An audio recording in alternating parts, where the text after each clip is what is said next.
आज के इस वीडियो में हम सामान्य ज्ञान का तीसरा भाग लेके आ रहे हैं और यह आपके सभी प्रतियोगी परीक्षाओं के लिए बेहद महत्वपूर्ण होगा। अगर आपको इसका पीडीएफ चाहिए तो डाउनलोड कर पाएंगे और उसके लिए आपको ये ऐप डाउनलोड करना होगा, जिसका लिंक वीडियो के डिस्क्रिप्शन में और पहले कमेंट बॉक्स में मिल जाएगा। तो चलिए बिना देर किए ये वीडियो शुरू करते हैं। इस वीडियो को लाइक करने के साथ चैनल को जरूर सब्सक्राइब करें, उसके बाद बेल आइकन दबाएं, उसमें ऑल सेलेक्ट करें इसी तरह की बेहतरीन वीडियो सबसे पहले पाने के लिए। क्वेश्चन है कि बल किसका किसका गुणनफल होता है। तो देखिए, अगर आप किसी द्रव्यमान और उसमें उत्पन्न हुए त्वरण का गुणनफल कर देते हैं तो वहां से हमें मिल जाता है बल। जैसे कि इसको लिखा जाता है F बराबर है ma। अब त्वरण क्या होता है, तो देखिए त्वरण का मतलब कि आपको एक आम भाषा में समझाएं तो जैसे कोई वस्तु यहाँ पे 2 किलोमीटर प्रति घंटा की रफ्तार से चल रही थी और चलते चलते थोड़ी देर में 5 किलोमीटर प्रति घंटा की रफ्तार से हो गई, तो यहाँ पे जो स्पीड इसकी बढ़ गई है यहीं से त्वरण निकलता है। अगर ये कहा जाए कि यहाँ पे 2 किलोमीटर प्रति घंटा की मतलब की स्पीड से चल रही थी और अभी भी वो 2 किलोमीटर प्रति घंटा की स्पीड से ही चल रही है, मतलब कि एक समान गति से चल रही है, तब इसका त्वरण कितना होगा? तब इसका त्वरण 0 होगा या फिर त्वरण नहीं होगा। यहाँ पे एक चीज और शब्द आता है, एक शब्द ये होता है मंदन। मंदन कब होगा कि यदि वस्तु अगर 5 किलोमीटर प्रति घंटा के हिसाब से चल रही थी और अब 2 किलोमीटर प्रति घंटा की स्पीड से हो गई, तब क्या होगा?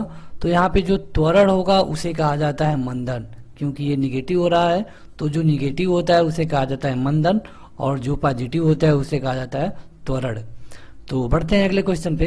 अगला क्वेश्चन है कि जब कोई व्यक्ति चंद्रमा पे उतरता है तो उसके शरीर में उपस्थित क्या होता है। तो देखिए, व्यक्ति का जो मास होता है, ये मतलब कि उसका द्रव्यमान होता है वो तो हमेशा बराबर रहता है, लेकिन जो उसका भार होता है वो चंद्रमा पे घट जाता है।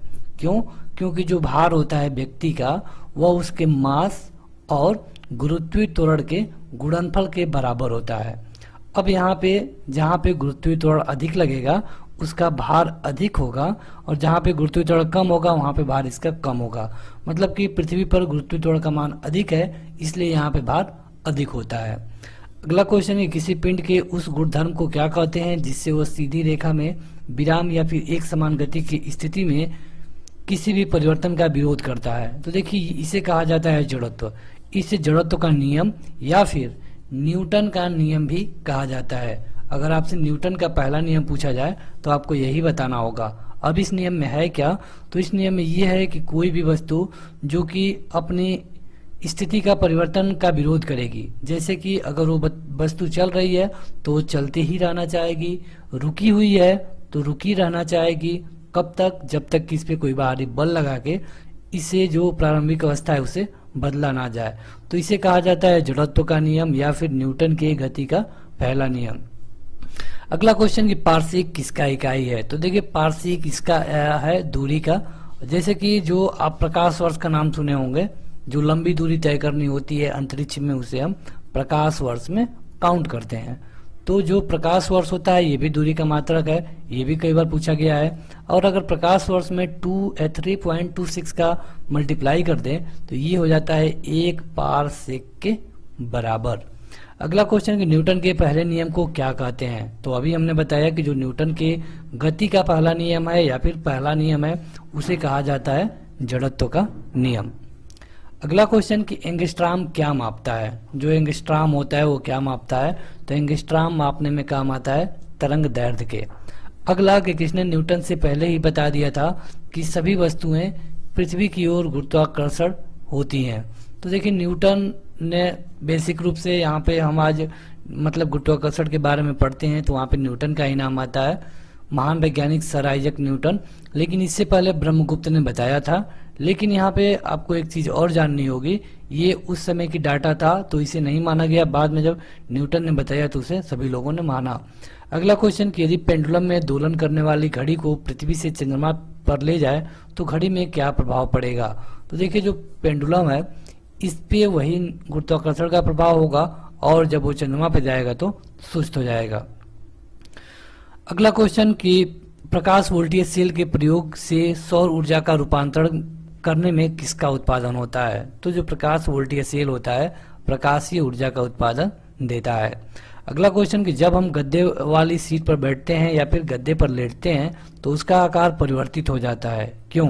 तो देखिए, जो गद्दा होता है उसमें पाई जाती है स्थितिज ऊर्जा और जो उस पर लेटने पर वो बदल जाती है। आगे बढ़ें तो अगला क्वेश्चन है कि वायुमंडल के बादलों के तैरने का कारण क्या है। जो वायुमंडल में बादल तैरते रहते हैं तो इनका कारण है घनत्व। और अगला क्वेश्चन कि समुद्र में प्लवन करते आइसबर्ग का कितना भाग समुद्र की सतह से ऊपर रहता है। मतलब कि देखिए, अगर समुद्र का जल है और इसमें कोई बर्फ का टुकड़ा तैर रहा है तो जो बर्फ का टुकड़ा होगा उसका एक भाग तो ऊपर होगा लेकिन 9 भाग नीचे होगा, अगर इसे आप 10 भाग में बांटते हैं तब। यही क्वेश्चन दूसरे तरीके से भी पूछा जाता है कि समुद्र के जल में जब कोई बर्फ का टुकड़ा तैरेगा तो उसका कितना भाग जल के अंदर होगा। तो अगर इसे 10 भाग में बांटे तो 9 भाग जल के अंदर होगा और 1 भाग जल के ऊपर होगा। तो क्वेश्चन अलग अलग तरीके से पूछा जाता है। अगला है कि जब कोई नाव नदी से समुद्र में जाती है तो क्या होता है। तो देखिए, यहाँ पे जो अगर कोई नाव है और नदी से समुद्र में जाएगी तो वो थोड़ा सा ऊपर हो जाएगी। मतलब कि आप देखेंगे कि जब नदी में वो इतना डूब के चल रही थी तो समुद्र में कम डूब के चलेगी। और यही कारण है कि जो लोग नदी और समुद्र दोनों में तैरते हैं तो उनको समुद्र में तैरने में कम मेहनत करनी पड़ती है, क्योंकि समुद्र में वो लोग कम मेहनत में ही ज़्यादा दूरी तय कर लेते हैं। अगला क्वेश्चन कि पानी का घनत्व अधिकतम कब होता है। तो पानी का घनत्व अधिकतम होता है 4 डिग्री सेंटीग्रेड पर। अब कई बार ये पूछा गया है कि जब 4 डिग्री सेंटीग्रेड पे पानी बर्फ बन जाता है तो जो पानी या फिर तालाब की मछलियां हैं वो कैसे जिंदा रहती हैं। तो देखिए, उसका बेसिक सा कारण है, जो पानी वातावरण के संपर्क में होता है केवल वही बर्फ बनता है। नीचे का जो पानी होता है वो पानी ही रहता है और जो जलीय जीव जंतु होते हैं इसी में जिंदा रहते हैं। अगला क्वेश्चन कि वस्तु की मात्रा बदलने पर क्या नहीं बदलेगा। तो यह है घनत्व। तो ये हो गया कुछ फिजिक्स से। अब चलिए कुछ बायो के क्वेश्चन है, जैसे कि गेहूं, जौ, नींबू, राई, नारंगी और बाजरा किससे संबंधित है। तो देखिए, गेहूं, जौ, नींबू, राई या फिर नारंगी हो, ये सब पादप परिवारों से हैं। अगला क्वेश्चन कि बांस को किस में वर्गीकृत किया जाता है। तो जो बांस होता है जिससे पेपर बनता है ये एक तरह की घास है। जैसे कि पूछा जाता है कि आलू का कौन सा भाग हम खाते हैं, तो आलू का जो हम भाग खाते हैं उसे कहा जाता है तना। उसी तरह धनिया का कौन सा भाग हम उपयोग में लाते हैं। तो धनिया के पत्ते भी यूज होते हैं और धनिया के जो उसका सूखा फल है ये भी मसाले में यूज किया जाता है। अगला क्वेश्चन है कि जैव ईंधन किसके बीज से प्राप्त होता है। तो जैव ईंधन होता है जेट्रोफा के बीज से। अगला क्वेश्चन कि बायां महाधमनी चाप इनमें दिखाई देता है। जो लेफ्ट महाधमनी है ये दिखाई देता है स्तनपायियों में, जो दूध पिलाते हैं इस तरह के सभी लोगों में दिखाता है बायां महाधमनी। अगला क्वेश्चन कि लिटमस प्राप्त होता है किससे। तो लिटमस प्राप्त होता है लाइकेन से। अब लिटमस का प्रयोग कहाँ पे होता है। तो लिटमस का प्रयोग अम्ल और क्षार पता करने के लिए करते हैं। जैसे अम्ल और क्षार मतलब कि एक पीएच वैल्यू होती है जिसमें 0 से लेकर 14 तक के मान लिखे गए होते हैं। इसमें 0 से लेकर 7 तक के जो भी वैल्यू होते हैं अम्ल होते हैं और 7 से लेकर 14 तक के जो भी वैल्यू होते हैं क्षार होते हैं। अगला क्वेश्चन है किस फसल में एजोला एनाबीना जैव उर्वरक का प्रयोग किया जाता है। यहाँ पे देखिए एजोला एनाबीना जैव उर्वरक, तो ये है चावल। अगला क्वेश्चन कि चिलगोजा किस प्रकार की प्रजाति के बीज से प्राप्त होता है। तो जो चिलगोजा होता है ये प्राप्त होता है पाइन से। अगला क्वेश्चन कि फलीदार पादपों की जड़ों में उपस्थित गांठों में पाए जाने वाले नेत्रजन स्थिरीकरण जीवाणु कौन से हैं। जो फलीदार पादप है तो इनमें जो जड़ के गांठों में पाए जाते हैं ये है सहजीवी। और देखिए, यही कारण है कि कहा जाता है कि अगर किसी भी खेत में अगर नाइट्रोजन की कमी हो जा रही है तो उस खेत में आपको मटर बोना चाहिए। मटर से क्या होता है कि ये जो मटर होता है वायुमंडल से नाइट्रोजन लेकर के खेतों में भर देता है। अगला क्वेश्चन कि जड़ें धनात्मक भूम्यावर्तन मतलब कि पॉजिटिव जियोट्रॉपिज्म होती हैं। तो ये जो जड़ें होती हैं इनका अधिकांश भाग जो जमीन है उसके अंदर ही होता है। कुछ जड़ें ऐसी हैं जो केवल जमीन में नाम मात्र के लिए ही होती हैं। अगला क्वेश्चन कि पेड़ों की पत्तियों में पाया जाने वाला हरा पदार्थ क्या कहलाता है। तो देखिए, जो हरा रंग होता है ये क्लोरोफिल के कारण होता है। क्लोरोफिल अगर नहीं होगा तो हरा रंग नहीं दिखेगा आपको। अगला क्वेश्चन कि प्रकाश संश्लेषण की क्रिया से क्या उत्पन्न होता है। तो देखिए प्रकाश संश्लेषण मतलब होता क्या है, पौधों का खाना बनाना मतलब कि प्रकाश संश्लेषण। प्रकाश संश्लेषण में क्या क्या चीज चाहिए, तो वहां पे चाहिए CO2 मतलब कि कार्बन डाइऑक्साइड, पानी, क्लोरोफिल तो ऑलरेडी पौधे के अंदर रहता है, और सबसे जरूरी चीज है सूर्य का प्रकाश। कोई और प्रकाश नहीं, सूर्य का ही प्रकाश। कुछ पौधे हैं जो बिना सूर्य के प्रकाश में अपना भोजन बना लेते हैं, लेकिन अधिकतर पौधों को प्रकाश संश्लेषण यानी कि अपना भोजन बनाने के लिए सूर्य का प्रकाश जरूरी है। अब सूर्य का प्रकाश कब मिलेगा, तो केवल दिन में मिलेगा। इसीलिए कई बार क्वेश्चन ये बनता है कि प्रकाश संश्लेषण की क्रिया कब होती है, तो इसके लिए सही उत्तर होता है केवल दिन में। दिन में क्यों, क्योंकि उसे लाइट चाहिए सन की, और सन की लाइट कब मिलेगी, तो केवल दिन में। यहाँ पे प्रकाश संश्लेषण में पौधे क्या छोड़ते हैं, तो ये लोग छोड़ते हैं O2 ऑक्सीजन, और यही ऑक्सीजन जो जीवधारी हैं उनके लिए प्राण दान होता है। एक चीज आपको बता दें कि जो ये पौधे हैं दिन में तो ऑक्सीजन छोड़ते हैं, लेकिन रात में ये खुद CO2 छोड़ने लगते हैं, और यही कारण है कि कहा जाता है कि किसी भी व्यक्ति को रात के समय पेड़ के नीचे नहीं सोना चाहिए। अगला क्वेश्चन कि प्रयोगशाला में सर्वप्रथम DNA का संश्लेषण किसने किया था। कहने का मतलब कि DNA की खोज तो ये किया गया था खुराना के द्वारा।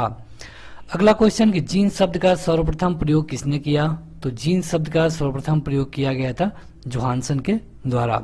अगला क्वेश्चन कि किसके द्वारा अनुवांशिकता के विज्ञान को अनुवांशिकी कहा गया, तो ये हैं वाटसन, क्रिक एंड वाटसन। तो इन्होंने बताया था अनुवांशिकता को कि जो माता पिता के गुण होते हैं बच्चे में जाते हैं। अगला क्वेश्चन कि अनुवांशिकी उत्परिवर्तन होता है किससे होता है, तो ये होता है क्रोमोसोम से। देखिए यहाँ पे ये सारे क्वेश्चन डायरेक्ट पूछे जा चुके हैं किसी न किसी पेपर में, आपको इन्हें याद ही करना होगा। वैसे अधिकतर लोगों का सब्जेक्ट बायो नहीं होता है, तो इसीलिए सबको बायोलॉजी टफ लगती है। अगला क्वेश्चन कि DNA के द्विहेलिकल्स मतलब कि जो DNA होता है ये इस तरह बनता है, इसी को कहा गया है द्विहेलिक्स प्रारूप को पहली बार किसने प्रस्तावित किया, तो ये थे वाटसन एंड क्रिक। इन्हीं लोगों ने बताया कि मतलब कि जो DNA होता है द्विगुणित रूप में होता है। अगला क्वेश्चन कोशिका की आत्महत्या की थैली किसे कहा जाता है, तो जब कोशिका होती है इनकी आत्महत्या की थैली कहा जाता है लाइसोसोम को। ये क्वेश्चन कई बार डायरेक्ट पूछा जा चुका है। ये भी पूछा जाता है कि कोशिका मिलके क्या बनाती हैं, तो कोशिका मिलके बनाती हैं ऊतक। ऊतक से हमारे शरीर का निर्माण होता है। अगला क्वेश्चन कि लाइसोसोम में पाया जाने वाला वह एंजाइम जिनमें जीव द्रव्य को घुला देने या फिर नष्ट कर देने की क्षमता होती है, तो ये कहलाता है हाइड्रोलाइटिक एंजाइम। तो देखिए आपने देखा कि जो लाइसोसोम होता है इसे क्या कहा जाता है, कोशिका की आत्महत्या की थैली। अगला क्वेश्चन कि 80% से अधिक कोशिका जिसको अंग्रेजी में सेल कहा जाता है, इसमें क्या पाया जाता है, तो कोशिका में पाया जाता है जल। अगला क्वेश्चन है किसकी उपस्थिति के कारण किसी पादप कोशिका और पशु कोशिका में अंतर पाया जाता है, तो ये है कोशिका भित्ति, और ये कोशिका भित्ति पौधों तथा जो पशु हैं उनमें डिफरेंस देता है। अगला क्वेश्चन कि गाल्जी काय का प्रमुख कार्य क्या है, जो गाल्जी काय होता है तो इसका प्रमुख कार्य है स्राविका, मतलब कोई भी चीज स्रावित करना। अगला क्वेश्चन कि एक काष्ठीय पौधे की आंतरिक छाल का मुख्य कार्य क्या है, जो एक काष्ठीय पौधे हैं तो इनका आंतरिक छाल का मुख्य काम ये होता है कि जो भोजन होता है उसको हर जगह पहुंचाना, जैसे जमीन से कुछ जल लेकर हर जगह पहुंचाना, मतलब कुल मिला के कहिए कि परिवहन का काम इनके जिम्मे होता है। तो वीडियो में आगे बढ़े उससे पहले जो लोग अभी तक इस वीडियो को लाइक नहीं किए हैं लाइक कर दें, और आपको बता दें कि इसके जो भी पार्ट ऑलरेडी अपलोड है आप उन्हें देख सकते हैं, लिंक डिस्क्रिप्शन में दिया जा चुका है। अगला क्वेश्चन है कि संवहनी पौधों में पानी ऊपर किससे जाता है, मतलब कि यहाँ पे वही पूछा जा रहा है कि जो पानी होता है ये तो हम उसके जड़ में देते हैं, लेकिन ये जो पानी है पत्तियों तक पहुंच जाता है कैसे, तो ये होते हैं जाइलम टिश्यू के द्वारा। अगला क्वेश्चन कि किस भारतीय वैज्ञानिक ने पादपों में जल की लंबी दूरी के अभिगमन का सिद्धांत प्रस्तुत किया था, तो यहाँ पे जो ये लंबी दूरी तय कर रहा है जल, इसके बारे में मतलब इस सिद्धांत को किसने बताया, तो ये बताया गया था J.C. जगदीश चंद्र बसु के द्वारा। अगला क्वेश्चन कि संसार का सबसे बड़ा परितंत्र कौन है, परितंत्र, तो ये है सागर। अगला क्वेश्चन कि मृदा अपरदन को रोका जा सकता है, तो ये है वनारोपण द्वारा। देखिए मृदा अपरदन क्या होता है, तो किसी भी कारण से जो मिट्टी का कटाव हो रहा है इसे कहा जाता है मृदा अपरदन। अब ये कारण कोई भी हो सकता है, लेकिन इसे अगर आपको रोकना है तो सबसे पहला काम और आसान काम कि आप वनारोपण करके मतलब कि पौधे लगा के इसे कर सकते हैं। इसमें होता क्या है कि अगर एक जगह आप पौधे लगा देंगे तो उनकी जड़ें पूरा बहुत दूर तक ले अपनी जड़ें को फैला देता है और यहाँ पे सभी मिट्टियों को बांध लिया जाता है, तो यहाँ पे जो मृदा का अपरदन होता है रुक जाता है। हालांकि केवल यही एक फार्मूला नहीं है, और भी है, लेकिन सबसे आसान और बेस्ट यही है क्योंकि इससे आपको कई फायदे मिलते हैं।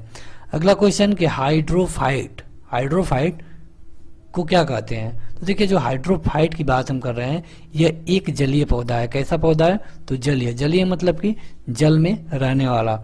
अगला क्वेश्चन कि मरुद्भिद पौधा कैसा है, तो यह एक करील है। और अगला क्वेश्चन कि पर्यावरण के अजैव अवयव का उदाहरण क्या है, तो पर्यावरण के अजैव अवयव है वायु। अगला क्वेश्चन कि हाइड्रोपोनिक्स किससे संबंधित है, तो ये मिट्टी के बिना पौधों की वृद्धि से संबंधित है क्या, हाइड्रोपोनिक्स।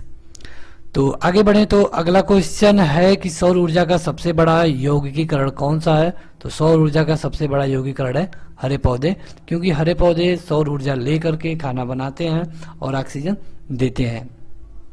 अगला क्वेश्चन कि पारिस्थितिकी संतुलन बनाए रखने के लिए भारत के वन क्षेत्र कितने अनुपात में होना चाहिए, मतलब कि पारिस्थितिकी संतुलन मतलब क्या, कि आपको पता है कि वैसे तो जो वायुमंडल है इसमें 21% ऑक्सीजन पाया जाता है, बाकी 78% नाइट्रोजन पाया जाता है, लेकिन इस 21% में अधिकतर भाग दूषित हो चुका है।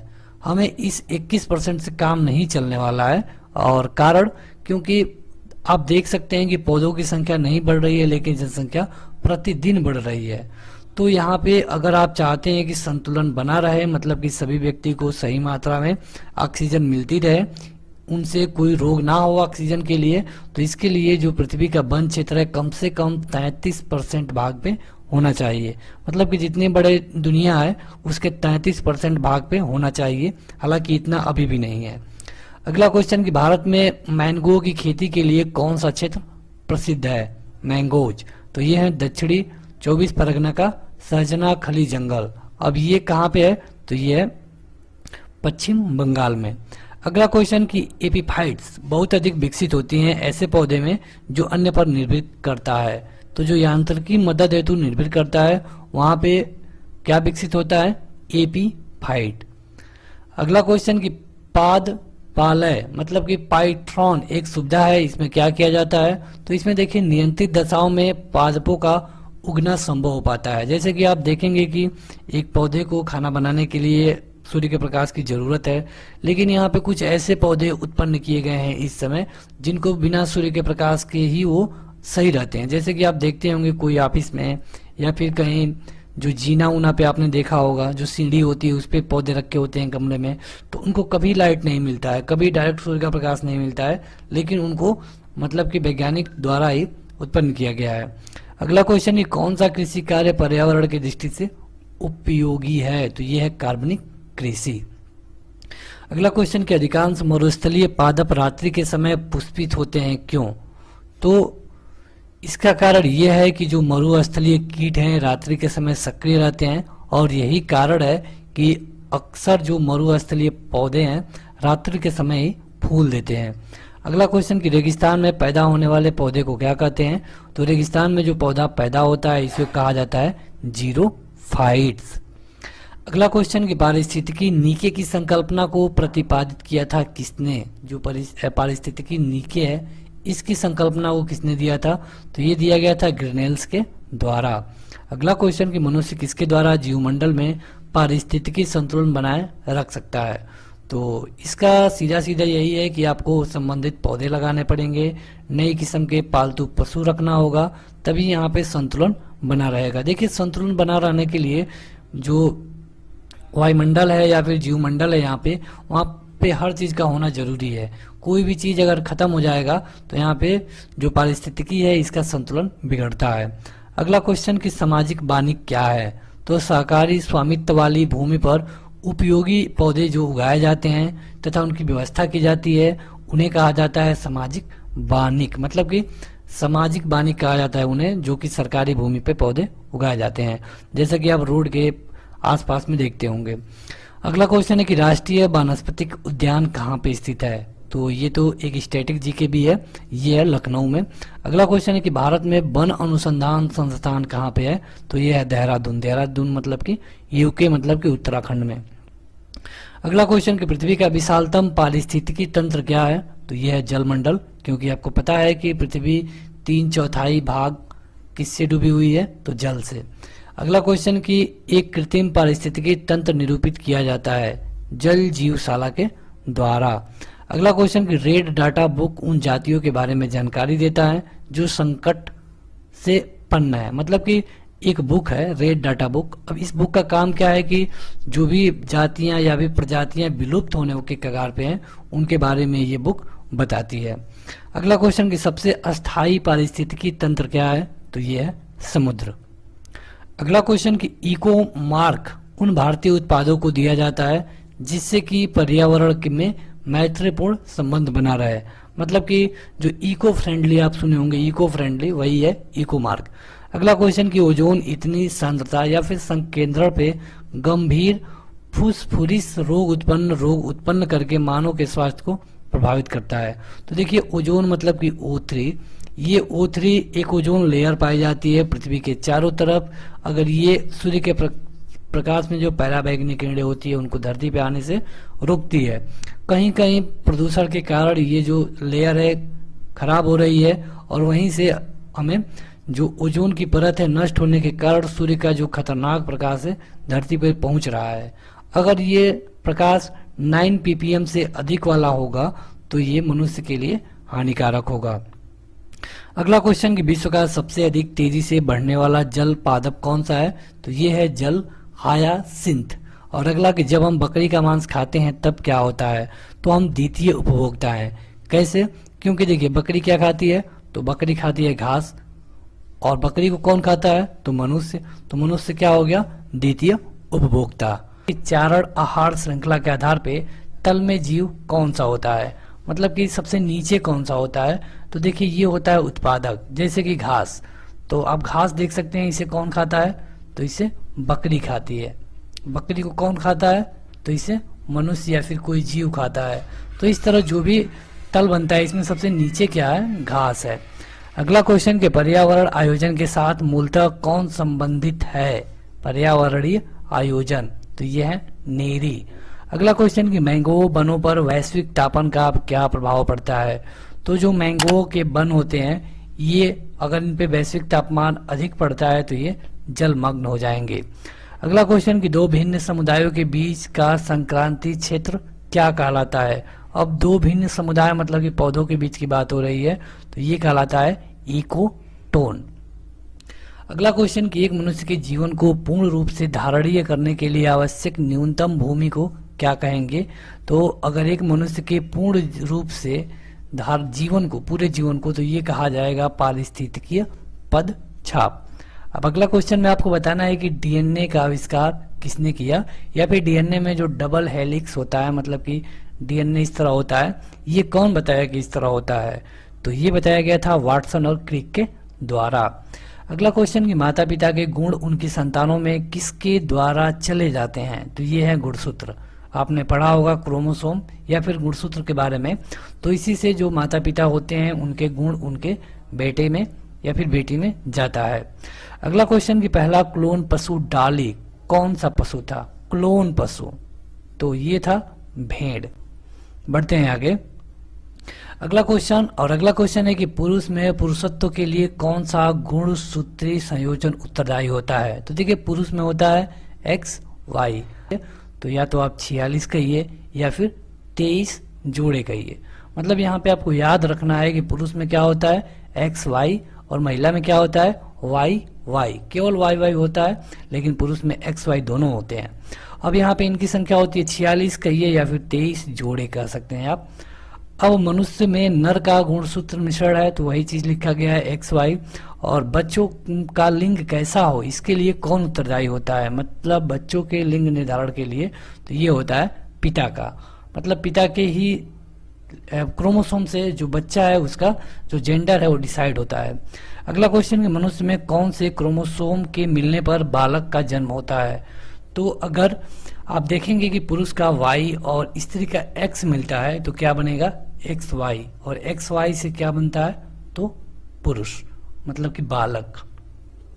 अगर पुरुष का भी X आता है तो औरत के पास केवल X ही है, तो अगर X आती है तो क्या बनेगी, लड़की बनेगी। बढ़ते हैं आगे। अगला क्वेश्चन कि एक वर्णांध पुरुष और सामान्य महिला की संतानों में पुत्रों के वर्णांध होने की संभावना कितनी है, मतलब कि एक पुरुष है उसमें वर्णांध की रोग है और अगर एक महिला है जो कि सामान्य है, अगर इन दोनों का कोई पुत्र होता है तो इसके वर्णांध होने की संभावना क्या है। तो देखिए वर्णांधता एक ऐसा रोग है जो कि अनुवांशिक नहीं है, मतलब कि आपके माता पिता में है तो ये जरूरी नहीं कि आपको होगा, और हालांकि इसके जो चांसेस हैं वो 0% है, मतलब कि ये केवल एक अनुवांशिक रोग नहीं है जो कि अपने बेटे में डाइवर्ट होगा।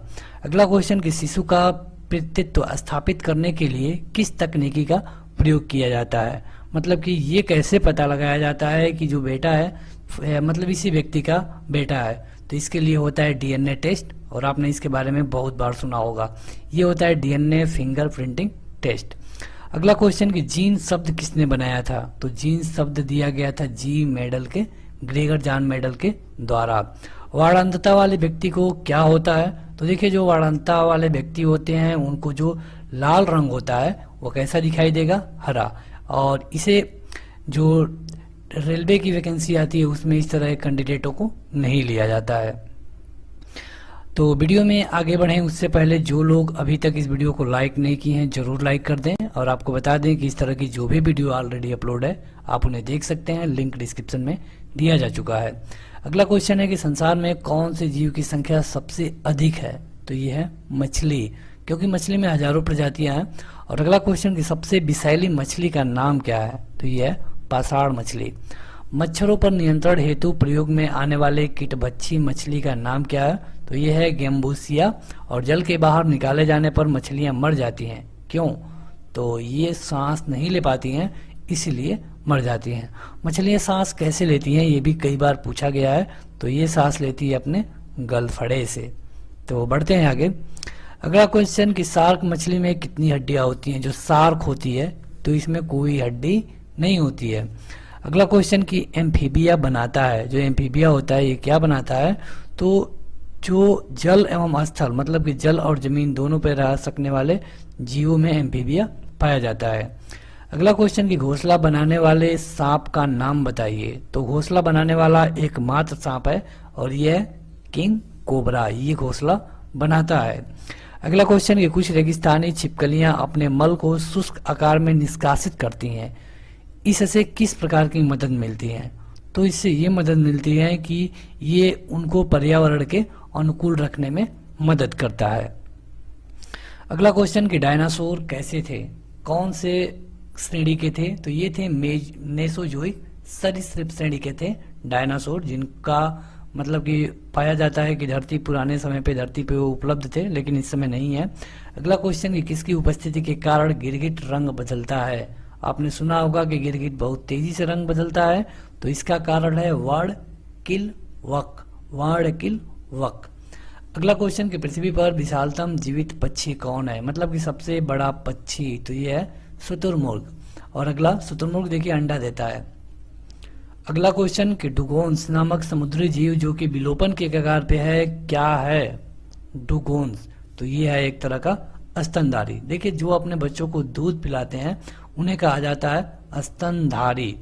अगला क्वेश्चन कि न्यूजीलैंड में पाया जाने वाला उड्डयनहीन पक्षी कौन है, मतलब जो उड़ ना पाए, तो ये है कीवी। अगला क्वेश्चन कि आर्कियोप्टेरिक्स ये क्या है, तो ये जुरासिक युग का सर्वपुरातन पक्षी है। अगला क्वेश्चन कि पेंगुइन चिड़िया कहाँ पाई जाती है, पेंगुइन जो कि बर्फ में पाई जाती है, तो ये है अंटार्कटिका में। और अगला क्वेश्चन कि सबसे बड़ा उड़ने में असमर्थ पक्षी जो कि तेज गति से दौड़ सकता है, तो सबसे बड़ा पक्षी अभी आपने क्या देखा, शुतुरमुर्ग यानी कि ऑस्ट्रिच, इसे ही शुतुरमुर्ग कहा जाता है। अगला क्वेश्चन, और इसमें आपको बताना है जो पाओक्रिटेटस है, क्रिस्टेटस, इसका वैज्ञानिक नाम ये किसका है, तो ये है मोर का वैज्ञानिक नाम पाओक्रिटेटस। अब आपके लिए एक क्वेश्चन है, आशा है कि आप इसका उत्तर कमेंट करके बताएंगे। जो मानव है इसका वैज्ञानिक नाम क्या होता है, कमेंट करके बताइए। अगला क्वेश्चन कि वह एकमात्र पक्षी जो पीछे की ओर उड़ता है, ये पक्षी कौन है, तो ये पक्षी है गुंजन पक्षी। अब इसमें क्या खासियत है कि सभी पक्षी आगे की तरफ उड़ते हैं, ये पीछे की तरफ भी उड़ सकता है। अगला क्वेश्चन कि व्हेल के हृदय में कितने चैम्बर होते हैं, तो व्हेल के हृदय में होते हैं 4 चैम्बर। अगला क्वेश्चन कि वह स्तनधारी जो खतरे के संकेत के समय गेंद के समान हो जाता है, मतलब कि अगर उसे लगेगा कि खतरा आने वाला है तो वो गेंद के समान बना लेगा, तो ये है कंटक चूहा। अगला क्वेश्चन कि स्तनधारी के उत्सर्जनीय उत्पाद मूत्र में अधिकता क्या पाई जाती है, जो स्तनपायी है, मतलब कि यही चीज मनुष्यों में भी पाया जाता है, तो यह है यूरिक अम्ल। अगला क्वेश्चन कि हरित ग्रंथियां संबंधित हैं, तो हरित ग्रंथियां संबंधित है उत्सर्जन से। अगला क्वेश्चन कि मैमथ किसके पूर्वज थे, मैमथ, तो ये थे हाथी के। अगला कि फिरोमोन्स कहाँ पाए जाते हैं, तो कीटों में पाए जाते हैं फिरोमोन्स। और भारत में सबसे बड़ी मछली कौन सी है, तो ये है व्हेल शार्क। अगला क्वेश्चन कि प्राइमेटों में आधुनिक मानव का निकटतम संबंधी कौन है, प्राइमेटों में पूछा गया है, तो ये है गोरिल्ला। आप देखेंगे तो ये काफी हद तक इंसान से इसका जो डिजाइन है मिलता है।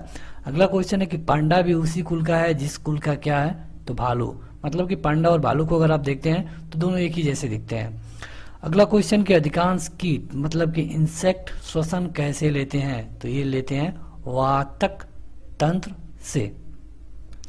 अगला क्वेश्चन ये कौन अंडे देता है और सीधे बच्चे नहीं देता, तो ये है एकिडना।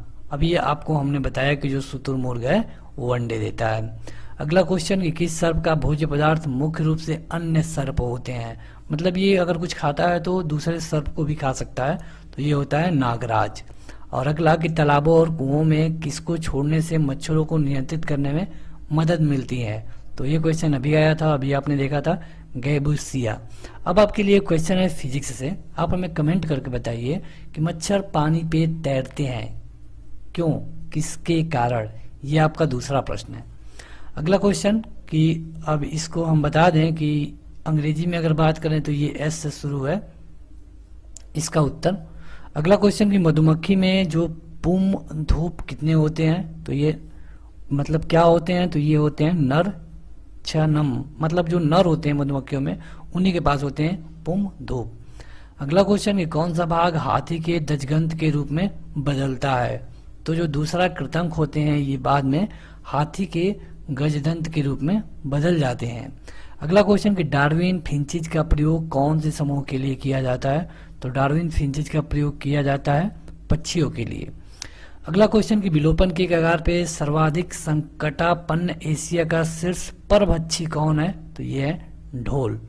अगला क्वेश्चन कि विभिन्न जातियों के ex-situ संरक्षण के लिए निम्न में से कौन सा उद्दिष्ट है, तो ये है जर्म प्लाज्मा बैंक। और अगला क्वेश्चन कि कूटक किसमें नहीं पाया जाता है, कूटक मतलब कि कील, तो ये नहीं पाया जाता है बत्तख में। अगला क्वेश्चन कि डायनासोर्स क्या थे, तो ये सरीसृप थे जो कि इस समय लुप्त हो गए हैं। अगला क्वेश्चन कि रक्त में प्रतिस्कंदन पदार्थ कौन सा होता है, तो ये होता है हेपेरिन। और आज के लिए आपका तीसरा क्वेश्चन, विटामिन सी की कमी से कौन सा रोग होता है, विटामिन सी की कमी से कौन सा रोग होता है, कमेंट करके बताइए, उत्तर यस से होगा। अगला क्वेश्चन कि आर्कियोपटेटिस किन वर्गों के प्राणियों के बीच की योजक कड़ी है, तो ये है आर्कियोस्टेप्सिक्स, तो ये है सरीसृप मतलब कि जो रेंगने वाले पक्षी हैं तथा पक्षियों के बीच में। अगला क्वेश्चन 21 समूह के जीवों को डूबने से हुई मृत्यु का पता लगाने के लिए महत्व है, तो ये होते हैं डायटम। और अगला कि कपोत दुग्ध उत्पन्न करता है, ये पक्षी है कपोत। अगला क्वेश्चन कि डेसिबल किसे नापने के लिए प्रयोग में लाया जाता है, तो डेसिबल से देखिए ये नापा जाता है कि मतलब कितनी तेज ध्वनि है, इसे डीबी से डिनोट करते हैं, तो ये है वातावरण में ध्वनि नापने के लिए डेसिबल का प्रयोग किया जाता है। अगला क्वेश्चन कि एम्पियर क्या नापने के लिए प्रयोग किया जाता है, तो करंट को नापने के लिए एम्पियर का प्रयोग किया जाता है। अगला क्वेश्चन कि यंग प्रत्यास्था गुणांक का एसआई मात्रक क्या है? यंग प्रत्यास्था गुणांक का एसआई मात्रक है न्यूटन प्रति वर्ग मीटर। अगला क्वेश्चन कि मात्रकों की अंतर्राष्ट्रीय पद्धति कब लागू की गई? तो ये लागू की गई 1971 में। अब अंतर्राष्ट्रीय पद्धति क्या है? तो देखिए इसमें इसका मतलब ये है कि एक ऐसा सिस्टम बनाया गया जो कि हर जगह एक ही होगा। जैसे मान के चलिए कि इंडिया में अगर इतना बड़ा 1 मीटर होता है, तो अगर आप फॉरेन में जाते हैं तो वहाँ पर भी इतना ही बड़ा मीटर होगा। तो ये है अंतर्राष्ट्रीय पद्धति। अगला क्वेश्चन कि खाद्य ऊर्जा को हम किस इकाई में मापते हैं? तो जो भी हम खाते हैं उसे कैलोरी में काउंट किया जाता है। तो अगला क्वेश्चन कि विद्युत मात्रा की इकाई क्या है? तो विद्युत मात्रा की इकाई है एम्पियर। और एसआई पद्धति में लेंस की शक्ति की इकाई क्या होती है? तो डायोप्टर। अब देखिए लेंस होते हैं 2 प्रकार के, उत्तल लेंस तथा अवतल लेंस। उत्तल लेंस का जो क्षमता होगी डायोप्टर में ये प्लस में होगी, अवतल लेंस की क्षमता होगी वो माइनस में होगी। कैंडिला किसका मात्रक है? तो कैंडिला है ज्योति तीव्रता का मात्रक। और जूल की इकाई क्या, किसकी इकाई है? तो ऊर्जा का। और ल्यूमेन किसका मात्रक है? तो ज्योति फ्लक्स का। अब लंबाई का मात्रक क्या होता है? आप हमें कमेंट करके बताइए लंबाई का मात्रक। ये आपके लिए चौथा क्वेश्चन होगा और इसका उत्तर है यम से। तो अगला क्वेश्चन कि क्यूरी किसकी इकाई का नाम है? मतलब क्यूरी, तो ये है रेडियो एक्टिव धर्मिता, इसकी इकाई है क्यूरी। दाब का मात्रक क्या होता है? तो पास्कल। देखिए इसमें कुछ समझाना नहीं है, ये सारे क्वेश्चन डायरेक्ट क्वेश्चन है जो कि कई बार पूछे जा चुके हैं। कार्य का मात्रक क्या है? तो कार्य का मात्रक है जूल। प्रकाश वर्ष किसकी इकाई है? तो दूरी की। अब इसी प्रकाश वर्ष में 3.26 का मल्टीप्लाई कर दें तो ये बन जाता है 1 पारसेक, जो कि प्रकाश वर्ष का सबसे बड़ी इकाई है। अगला क्वेश्चन कि जड़त्व का माप किसमें होता है? तो जड़त्व का माप होता है द्रव्यमान से। कि 2 या 2 से अधिक शुद्ध पदार्थों को किसी भी अनुपात में मिला देने से क्या बनता है? तो देखिए अगर 2 या 2 से अधिक पदार्थ होंगे और आप इसे किसी भी अनुपात में मिला देंगे, किसी भी अनुपात में यहाँ पे लिखा गया है, तो ये बनेगा मिश्रण। अगर इसे एक खास मतलब कि खास अनुपात में मिलाते हैं तो वहां पे यौगिक बनता है। ठीक, मिश्रण भी 2 प्रकार का होता है, एक समांग और एक विषमांग। लेकिन आपको यहाँ पे केवल इतना जानना है कि अगर 2 या 2 से अधिक पदार्थों को किसी भी अनुपात में मिलाएंगे तो बनेगा मिश्रण, अगर किसी खास अनुपात में मिलाएंगे तो बनेगा यौगिक। अगला क्वेश्चन कि ऐसे तत्व जिनमें धातु और अधातु दोनों का गुण पाए जाते हैं, तो देखिए ये होता है उपधातु। तो आपको धातु बता दें, कुछ धातु होते हैं जैसे कि लोहा आप देख रहे हैं, जिनके पास जिनको पटकने पे आवाज होता है, जिनको तार के रूप में बदला जा सकता है। अधातु होते हैं जिनको तार के रूप में नहीं बदला जा सकता है। तो कुछ इनके अलग अलग गुण है, लेकिन कुछ पदार्थ ऐसे होते हैं जो दोनों का कुछ कुछ गुण रखते हैं। तो इस तरह के जो भी पदार्थ होंगे उन्हें हम कहेंगे उपधातु। अगला क्वेश्चन कि विरंजक चूर्ण क्या है? मतलब कि ब्लीचिंग पाउडर। तो ब्लीचिंग पाउडर क्या है? एक यौगिक है। क्यों? क्योंकि इसमें जो भी चीज मिलाया गया है वो एक खास अनुपात में है। अगर यह भी किसी भी अनुपात में होता तो यह यौगिक नहीं होकर क्या हो जाता? मिश्रण हो जाता। अगला क्वेश्चन कि बारूद एक क्या है? तो बारूद एक मिश्रण है। अगला क्वेश्चन कि वह वैज्ञानिक जिसने परमाणु सिद्धांत की खोज की। परमाणु सिद्धांत, तो ये थे जॉन डाल्टन। आपने केमिस्ट्री में इनका नाम कई बार सुना होगा। अगला क्वेश्चन कि एक भारतीय वैज्ञानिक जिनका नाम एक विशिष्ट मूल कण के साथ जुड़ा हुआ है, तो ये है बोस। अगला क्वेश्चन कि न्यूट्रॉन की खोज किसने की थी? तो न्यूट्रॉन की खोज की थी चैडविक ने। और इसी तरह कई बार पूछा जाता है इलेक्ट्रॉन की खोज किसने किया था? तो इलेक्ट्रॉन की खोज किसने किया था? थॉमसन या फिर टॉमसन ने। और प्रोटॉन की खोज किसने किया था? ये आपके लिए क्वेश्चन है। और प्रोटॉन की खोज ये मत लिखिएगा कि मतलब कि रदरफोर्ड ने किया था। प्रोटॉन की खोज रदरफोर्ड ने नहीं किया था। आपको कमेंट करके बताना है कि प्रोटॉन की खोज किसने किया था। तो बढ़ते हैं आगे। अगला क्वेश्चन है कि किसी परमाणु का रासायनिक व्यवहार किस पर निर्भर करता है? तो देखिए जो भी कोई एक परमाणु होगा उसमें जितने इलेक्ट्रॉन घूम रहे होंगे, जितने इलेक्ट्रॉन होंगे वही तय करते हैं कि वो किस तरह का परमाणु होगा।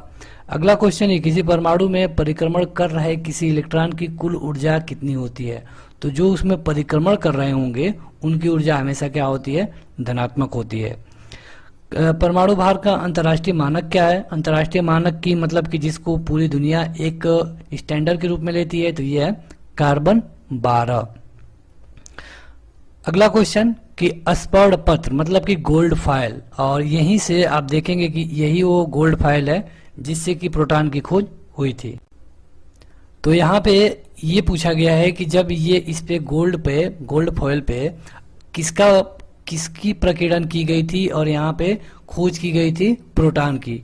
तो ये प्रकीर्णन किया गया अल्फा कणों का, मतलब कि आपने पढ़ा होगा कि जब अल्फा कणों की खोज के लिए क्या किया गया, तो उसमें एक गोल्ड फॉइल ली गई और इस पे अल्फा कणों का बौछार की गई। तो यहाँ पे देखा गया कि जो कुछ कण होते हैं केवल बिना विचलित हुए चले जाते हैं, तो इससे ये पता चलता है कि इसका अधिकतर भाग खाली है। कुछ कण होते हैं जो थोड़ी सी विचलित होते हैं, मतलब कि बीच में कुछ भाग है। तो यहाँ पे यही आपको बताना था कि यहाँ पे अल्फा कणों की बौछार की गई थी। अगला क्वेश्चन कि जब दो इलेक्ट्रॉन एक ही कक्षा में होते हैं तो उनमें क्या पाया जाता है। तो देखिए, जब दो इलेक्ट्रॉन एक ही कक्षा में होंगे तो वो विपरीत चक्रण करते हैं। अगला क्वेश्चन कि यदि किसी तत्व के परमाणु की दूसरी कक्षा में इलेक्ट्रॉनों की अधिकतम संख्या कितनी हो सकती है। तो देखिए, इसका फार्मूला होता है 2n²। तो यहाँ पे अगर बात हो रही है दूसरी कक्षा की, तो यहाँ पे n की जगह 2 रखेंगे, यानी 2 × 2⁴ यानी हो जाएगा 8। मतलब कि जो दूसरी कक्षा है उसमें मैक्सिमम कितने इलेक्ट्रॉन हो सकते हैं, 8। अगर 8 से जब भी अधिक होंगे तो तीसरा कक्षा भरना शुरू होगा। जब तीसरा कक्षा भरना शुरू होगा उसके बाद चौथा, और फिर इसी तरह आगे बढ़ता रहेगा। लेकिन जो दूसरी कक्षा है उसमें अधिकतम कितने हो सकते हैं, तो 8। अगला क्वेश्चन कि कार्बन का परमाणु क्रमांक 6 है, परमाणु भार 12 है, तो बताइए कि नाभिक में कितने प्रोटॉन है। तो प्रोटॉन बराबर होता क्या है, तो प्रोटॉन बराबर होता है परमाणु क्रमांक, यानी कि जितना प्रोटॉन उतना परमाणु क्रमांक, यानी कि परमाणु क्रमांक है 6, तो इसका प्रोटॉन कितना होगा इसमें, 6। अगला क्वेश्चन कि परमाणुविक संख्या Z एवं द्रव्यमान संख्या A के एक परमाणु में इलेक्ट्रॉनों की संख्या कितनी होगी। तो ये है Z के बराबर होती है। अगला क्वेश्चन कि एक ही प्रकार के परमाणु किसमें मिलता है। एक ही प्रकार के परमाणु तो ये मिलते हैं प्राकृतिक तत्वों में। वायु क्या है, तो वायु में देखिए वायु क्या है, तो एक मिश्रण है। अमोनिया क्या है, तो अमोनिया एक यौगिक है, और कैसा यौगिक है, तो रासायनिक यौगिक है। हीरा एक क्या है, तो हीरा मतलब कि डायमंड, यह एक तत्व है, और हीरा आपको जानना चाहिए कि एक कार्बन का अपरूपक है।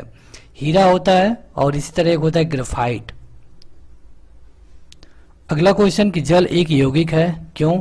तो देखिए, जल एक यौगिक इसलिए है क्योंकि इसमें हाइड्रोजन के 2 कण और ऑक्सीजन के 1 कण मिले होते हैं। अगला क्वेश्चन कि कोबाल्ट 60 का आमतौर पे विकिरण चिकित्सा में प्रयोग किया जाता है, क्यों। तो कोबाल्ट 60 का प्रयोग आपने सुना होगा, जिनको कैंसर हो जाता है उनके उपचार के लिए कोबाल्ट 60 का प्रयोग किया जाता है। और ये कैसे प्रयोग होता है, तो विकिरण चिकित्सा के तहत, मतलब कि इसमें जो रे निकलती हैं, किरण निकलती हैं, उससे इलाज किया जाता है। तो अब आपको यहाँ पे ये बताना था कि इसमें से कैसी किरण निकलती हैं। जैसा कि आपको पता होगा कि अल्फा, बीटा, गामा, ये खास करके 3 रे होती हैं। तो यहाँ पे जो कोबाल्ट 60 होता है, जिसका प्रयोग जो कैंसर के लिए किया जाता है, इसमें से निकलती हैं गामा किरणें। अगला क्वेश्चन कि परमाणु के नाभिक में कौन से कण होते हैं। तो यहाँ पूछा गया है कि नाभिक में, तो नाभिक में देखिए क्या क्या होता है, प्रोटॉन होता है और न्यूट्रॉन होता है। नाभिक के बाहर क्या होते हैं, तो इलेक्ट्रॉन राउंड लगाते हैं। ठीक, अब यहाँ पे जितने प्रोटॉन होते हैं उतने इसका परमाणु क्रमांक भी होता है। अगला क्वेश्चन कि एक इलेक्ट्रॉन पे कितना आवेश होता है। जो एक इलेक्ट्रॉन होता है, तो सबको पता है कि जो इलेक्ट्रॉन है वो हमेशा ऋणावेशित होता है, और इस पे होता है 1.6 × 10⁻⁻19 ये होता है इसका आवेश। और ये कैसा होगा, तो नेगेटिव होगा। यही अगर प्रोटॉन का पूछा जाएगा तो प्रोटॉन का जो आवेश होगा वो पॉजिटिव होता है। अगला क्वेश्चन कि परमाणु विद्युत रूप से होते हैं। तो देखिए, जो परमाणु होते हैं विद्युत रूप से उदासीन होते हैं। क्यों होते हैं उदासीन, क्योंकि अगर आप नाभिक में देखेंगे तो उतना ही परमाणु होते हैं, प्रोटॉन होते हैं, जितना कि उसमें इलेक्ट्रॉन होते हैं। तो प्रोटॉन प्लस और इलेक्ट्रॉन माइनस, मतलब कि ये उदासीन हो जाता है। अगला क्वेश्चन कि इलेक्ट्रॉन की खोज किसने की थी। तो इलेक्ट्रॉन की खोज की गई थी थॉमसन के द्वारा। अब देखिए, प्रोटॉन की खोज किसने की थी। तो दरअसल यही क्वेश्चन हमने शुरू में आपसे पूछ लिया था, तो आशा है कि आपने कमेंट किया है। तो यहाँ पे इसकी खोज किया था गोल्डस्टीन ने। यहाँ पे देखिए, कुछ लोगों को कन्फ्यूजन रहता है कि हमने तो पढ़ा है कि रदरफोर्ड ने किया था। तो दिक्कत इसमें ये है कि गोल्डस्टीन ने सबसे पहले खोज कर दिया था, बाद में जो रदरफोर्ड थे उन्होंने केवल उसको नाम दे दिया, इसीलिए कहा जाता है कहीं कहीं। लेकिन आपको ये जानना चाहिए कि अगर प्रोटॉन की खोज आपसे पूछे तो आपको गोल्डस्टीन ही ट्रिक करना है अगर ऑप्शन में दिया गया है तब। अगला क्वेश्चन कि हाइड्रोजन बम कौन से सिद्धांत पे काम करता है? तो हाइड्रोजन बम काम करता है संलयन पर। अब संलयन मतलब क्या होता है? जब दो नाभिक मिल करके एक नाभिक बनाएंगे, मतलब मिल जाएंगे, तो वहां पे होगा नाभिकीय संलयन। अब यहीं पे पूछा जाता है कि नाभिकीय विखंडन क्या होता है? तो विखंडन का मतलब ये कि जब दो मिल करके चार बना दे, जैसे कि टूट करके दो थे पहले अब चार हो गए, अब चार थे अब 16 हो गए, मतलब कि जब इनमें विस्तार हो रहा है तो इसे हम कहेंगे नाभिकीय विखंडन। अब नाभिकीय विखंडन का कोई एक उदाहरण बताइए। तो नाभिकीय विखंडन का उदाहरण है परमाणु बम। और अगर नाभिकीय संलयन का उदाहरण कोई पूछे तो नाभिकीय संलयन का उदाहरण है हाइड्रोजन बम। नाभिकीय संलयन का एक और उदाहरण हम आपको बता दें, जो सूर्य से एनर्जी निकलती है ये भी नाभिकीय संलयन से ही निकलती है। कई बार क्वेश्चन पूछा गया है कि सूर्य में किस कारण ऊर्जा निकलती है, तो ये है नाभिकीय संलयन। अगला क्वेश्चन कि मेसान के खोजकर्ता कौन थे? तो हालांकि ये कम पूछा जाता है लेकिन आपको जानना चाहिए, ये थे युकावा। अगला क्वेश्चन कि रासायनिक तत्व के अणु के संदर्भ में चुंबकीय क्वांटम संख्या का संदर्भ किससे है? तो देखिए जो क्वांटम संख्या होता है इसका रिलेशन होता है चक्रण से। अगला क्वेश्चन है किसी तत्व के रासायनिक गुण कौन तय करता है? तो देख उसमें जितने इलेक्ट्रॉनों की संख्या होगी वही उसके रासायनिक गुण तय करेगी। अब ये कैसे आप कर सकते हैं? तो आप देखे होंगे कि जो मेंडलीव की आवर्त सारणी है उसमें सभी जो एक तरह के तत्व हैं, जो एक तरह का गुण दिखाते हैं, एक तरह की क्रिया करते हैं, उनको एक जगह रखा गया है, किसी खास कक्ष में रखा गया है, आपने देखा होगा। तो ऐसा क्यों है? क्योंकि उनमें जो इलेक्ट्रॉनों की संख्या है लगभग बराबर है, मतलब कि क्रम से है, एक में 5 है तो एक में 6 है, एक में 7 है, इस तरह। तो यहाँ पे जो भी उनका केमिकल प्रॉपर्टीज होगा वो उनके नंबर ऑफ इलेक्ट्रॉन पे डिपेंड करेगा। अगला क्वेश्चन कि परमाणु क्रमांक 20 वाले परमाणु का इलेक्ट्रॉनिक विन्यास क्या है? तो देखिए पहले कक्षा में आप 2 रख सकते हैं, क्योंकि हमें जो फार्मूला दिया गया है क्या है? 2n²। अब यहाँ पे n की वैल्यू अगर हम 1 रखें तो यहाँ पे 2 हो जाएगा। अब यहाँ पे n की वैल्यू अगर हम 2 रखें तो क्या होगा? 8 होगा। अब यहाँ पे हमने 20 तो भरना है लेकिन 2 8 हमने भर दिया। अब तीसरा में 8 भरेंगे, यहाँ तो वैसे रूल के अनुसार आप देखें तो तीसरे में 10 भरना चाहिए, लेकिन नियम क्या है कि जो बाहरी कक्षा होगी उसमें 8 तब तक नहीं, 8 से अधिक तब तक नहीं भरेगा जब तक कि उसके बाद की कक्षा में कम से कम 2 इलेक्ट्रॉन ना हो जाए। तो यहाँ पे आपको बाहरी कक्षा में आप 10 इलेक्ट्रॉन नहीं भर सकते, क्योंकि रूल ये कहता है कि बाहरी कक्षा में आप 8 से अधिक इलेक्ट्रॉन नहीं भर सकते। तो बाहरी कक्षा में आप 8 भरेंगे, इसके बाद भी 2 बच गया, यानी कि यहाँ पे। तो ये थोड़ा डिटेल रूल है, अगर आपने केमिस्ट्री पढ़ा होगा तो आपको पता होगा। वैसे अगर नहीं पता है आपको तो आप याद कर लीजिए, क्योंकि ये क्वेश्चन वही है जो बार बार पूछे गए हैं, और अगर ये फिर से आपकी परीक्षा में आते हैं तो यही पूछे जाएंगे। अगला क्वेश्चन ये कौन सा इलेक्ट्रॉनिक संरूपण धातु तत्व के लिए है? तो ये जो 20 वाला होता है वही है। अगला क्वेश्चन कि किस वैज्ञानिक ने गामा किरणों की खोज की? तो गामा किरणों की खोज की गई थी रदरफोर्ड के द्वारा। अगला क्वेश्चन कि अल्फा किरणें क्या होती हैं? तो अल्फा किरणें होती हैं धनायन, 2 इस पे धनायन होता है, हीलियम पे 2 धनायन होता है अल्फा किरणों का। बीटा किरणों पे क्या होता है? तो ये ऋण आवेशित कण होती है। देखिए दरअसल होता क्या है कि अगर किसी पे मान लीजिए यहाँ पे 5 है और यहाँ पे अगर हम कोई तत्व रख देते हैं, यहाँ पे 11 कर दें, इस पे एक अल्फा कण निकालेंगे तो इसमें 2 की कमी होती है, 3 हो जाएगा। और जो इसका परमाणु भार है इस पे 4 की कमी होती है, मतलब कि 7 हो जाएगा।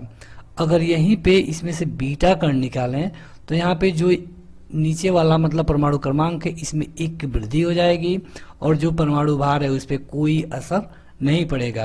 अगर इसी में से हम गामा किरणों को निकालें तो इसमें कोई भी प्रभाव नहीं पड़ेगा, मतलब जो नीचे परमाणु क्रमांक था उतना ही रहेगा, परमाणु भार भी उतना ही रहेगा। तो दरअसल यहाँ पे पूछने का वही मतलब था, किसमें ऋणात्मक आवेश होता है? तो ये है गामा किरणें। और अगला क्वेश्चन कि गामा किरणें क्या करती हैं? तो देखिए जो रेडियो सक्रिय पदार्थ होते हैं उनमें उच्च ऊर्जा युक्त जो किरणें होती हैं उन्हें कहते हैं गामा किरणें। अगला क्वेश्चन कि नाभिकीय विखंडन के दौरान श्रृंखला अभिक्रिया को नियंत्रित करने के लिए न्यूट्रॉनों का अवशोषण करने हेतु किसका प्रयोग किया जाता है? तो देखिए दरअसल इसमें ये पूछा जा रहा है कि जब हम कोई नाभिकीय विखंडन की क्रिया करते हैं तो वो क्रिया इतनी तेजी से होती है कि जल्दी ही एक भयानक रूप ले लेती है। लेकिन जब हम चाहते हैं कि यह जो क्रिया है हमारे कंट्रोल में रहे, तो जैसे कि अगर हम यूरेनियम पे न्यूट्रॉन का बौछार कराते हैं तो मान लीजिए ये यूरेनियम टूट जाता है दो भागों में, लेकिन इसके साथ साथ नाइट्रोजन के इसके साथ साथ जो यहाँ पे है, यहाँ पे आप देखेंगे न्यूट्रॉन, इसकी संख्या बहुत ज़्यादा हो जाती है। जब न्यूट्रॉन की संख्या बहुत ज़्यादा हो जाएगी तो ये बहुत तेज़ी से क्रिया बढ़ेगी। यहाँ पे एक केवल उदाहरण के लिए हम बता रहे हैं। तो यहाँ पे जो न्यूट्रॉनों की संख्या इतना हो गया, इसे सोखने के लिए मतलब इसे कम करने के लिए इसमें हम मंदक का प्रयोग करते हैं, और मंदक के रूप में हम प्रयोग करते हैं बोरान का। यहाँ पे ये क्या करेगा कि इतने को खत्म कर देगा, केवल 2 बचेगा, तो फिर 2 से फिर 4 ही बनेगा। नहीं तो अगर सब रहते तो यहीं पे कम से कम 20 के करीब बन जाता। बढ़ते हैं आगे। तो वीडियो में आगे बढ़ें उससे पहले जो लोग अभी तक इस वीडियो को लाइक नहीं किए हैं जरूर लाइक कर दें, क्योंकि आपके लाइक से ही मोटिवेशन मिलता है और हम इस तरह की नेक्स्ट वीडियो लाते रहते हैं। तो ज़रूर लाइक करिए और हमें कमेंट करके बताइए कि आपको यह वीडियो कैसी लग रही है। इसके साथ साथ हम आपसे कुछ क्वेश्चन पूछ रहे हैं, उसका उत्तर भी आप हमें कमेंट करके जरूर दिया करिए। क्वेश्चन है कि किसी तत्व की परमाणु संख्या 35 है। परमाणु संख्या कितनी है? 35। उसमें 18 इलेक्ट्रॉन है, तो उसमें प्रोटॉनों की संख्या कितनी होगी? देखिए ये परमाणु संख्या दी गई है और इलेक्ट्रॉन दिया गया है। तो देखिए नॉर्मल में जो भी नॉर्मल परमाणु होते हैं उसमें जितने इलेक्ट्रॉन होते हैं उतने ही प्रोटॉन होते हैं, क्योंकि जो एक परमाणु है उदासीन होता है। अगर इसमें कोई क्रिया ना हुई हो तो इसमें जो इलेक्ट्रॉनों की संख्या है प्रोटॉनों की संख्या के बराबर होती है। इलेक्ट्रॉनों की संख्या प्रोटॉनों की संख्या के बराबर, तो इसमें इलेक्ट्रॉन है 18 तो प्रोटॉन हो जाएंगे 12। अब यहाँ पे अगर आपसे ये पूछ लिया जाए कि यहाँ पे न्यूट्रॉनों की संख्या कितनी होगी, तो न्यूट्रॉनों की संख्या के लिए आपको क्या करना होता है कि जो परमाणु भार होता है उसमें से प्रोटॉनों की संख्या को घटाना पड़ता है। मतलब कि परमाणु भार है 35 और प्रोटॉनों की संख्या यहाँ पे कितना 18, तो 18 को लेस कर दिए तो आ गया कितना 17। यानी कि ये जो भी परमाणु है इसमें न्यूट्रॉनों की संख्या है 17, प्रोटॉनों की संख्या है 18, इलेक्ट्रॉनों की संख्या है 18 और परमाणु संख्या है 35। अगला क्वेश्चन है किसी तत्व के परमाणु में 2 प्रोटॉन 2 न्यूट्रॉन और 2 इलेक्ट्रॉन है, तो उस तत्व की द्रव्यमान संख्या क्या होगी? तो देखिए द्रव्यमान संख्या बराबर क्या होता है, तो यहाँ होता है प्रोटॉन धन न्यूट्रॉन, और अगर प्रोटॉन नहीं दिया हो तो यहाँ पे इलेक्ट्रॉन भी लिख सकते हैं। क्यों लिख सकते हैं? क्योंकि प्रोटॉन और जो इलेक्ट्रॉन होते हैं उनकी संख्या बराबर होती है। तो यहाँ पे देखिए प्रोटॉन कितने हैं 2, न्यूट्रॉन कितने हैं 2, यानी कि कितना आ गया 4। तो उस तत्व की द्रव्यमान संख्या कितनी होगी 4 होगी। अगला क्वेश्चन कि ऋणावेशित परमाणु मतलब कि ऋणायन में प्रोटॉनों की संख्या क्या होगी? तो देखिए अगर वो जो परमाणु है वो ऋणावेशित है, इसका मतलब कि उसमें जो प्रोटॉनों की संख्या होगी वो इलेक्ट्रॉनों की संख्या से 1 कम होगी।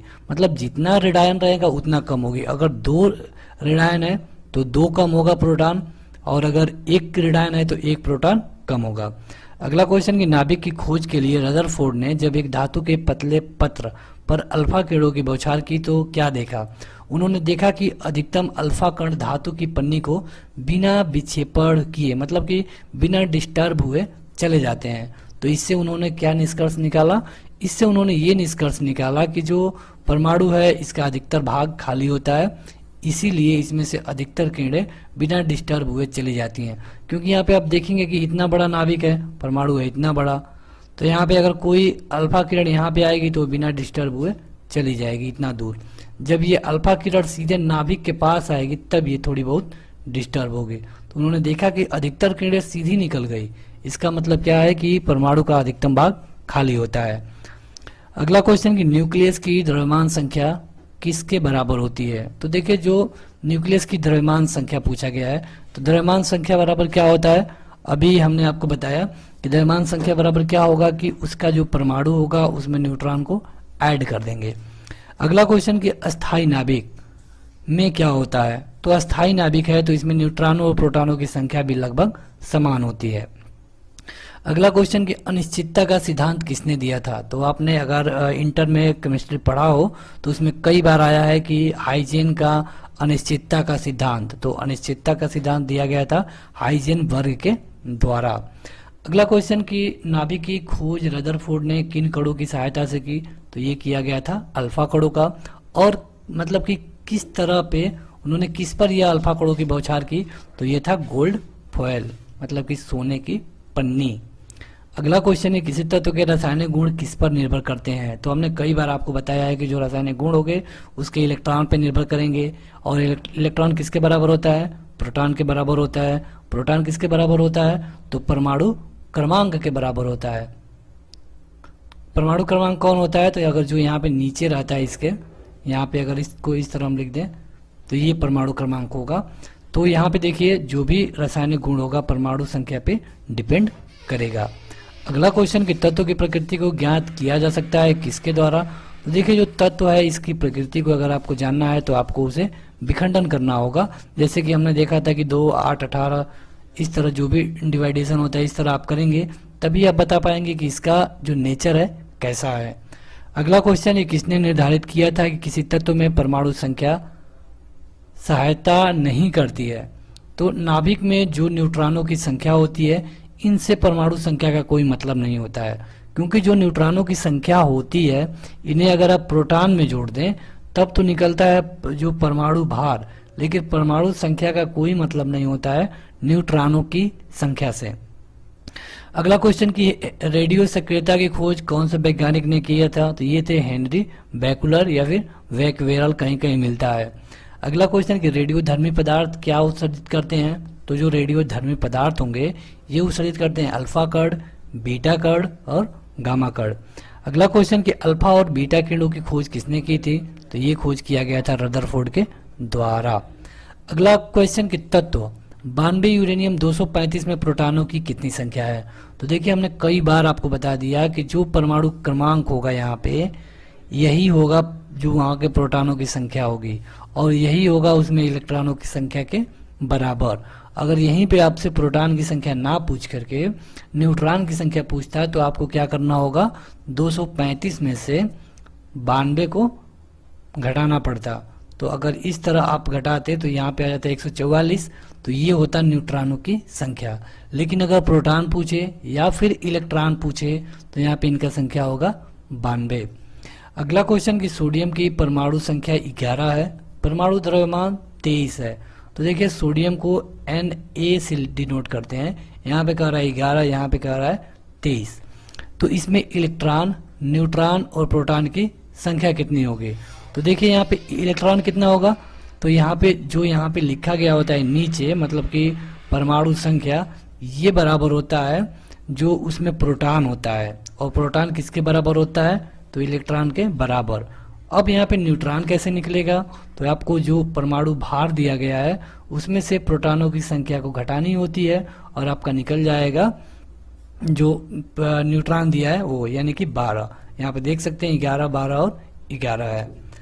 तो अगला क्वेश्चन कि 92 यूरेनियम 238 में प्रोटॉनों की संख्या कितनी है, तो देखिए यहाँ पे जब प्रोटॉनों की संख्या निकालनी है तो प्रोटॉनों की संख्या यहाँ पे ये गलत दिया गया है।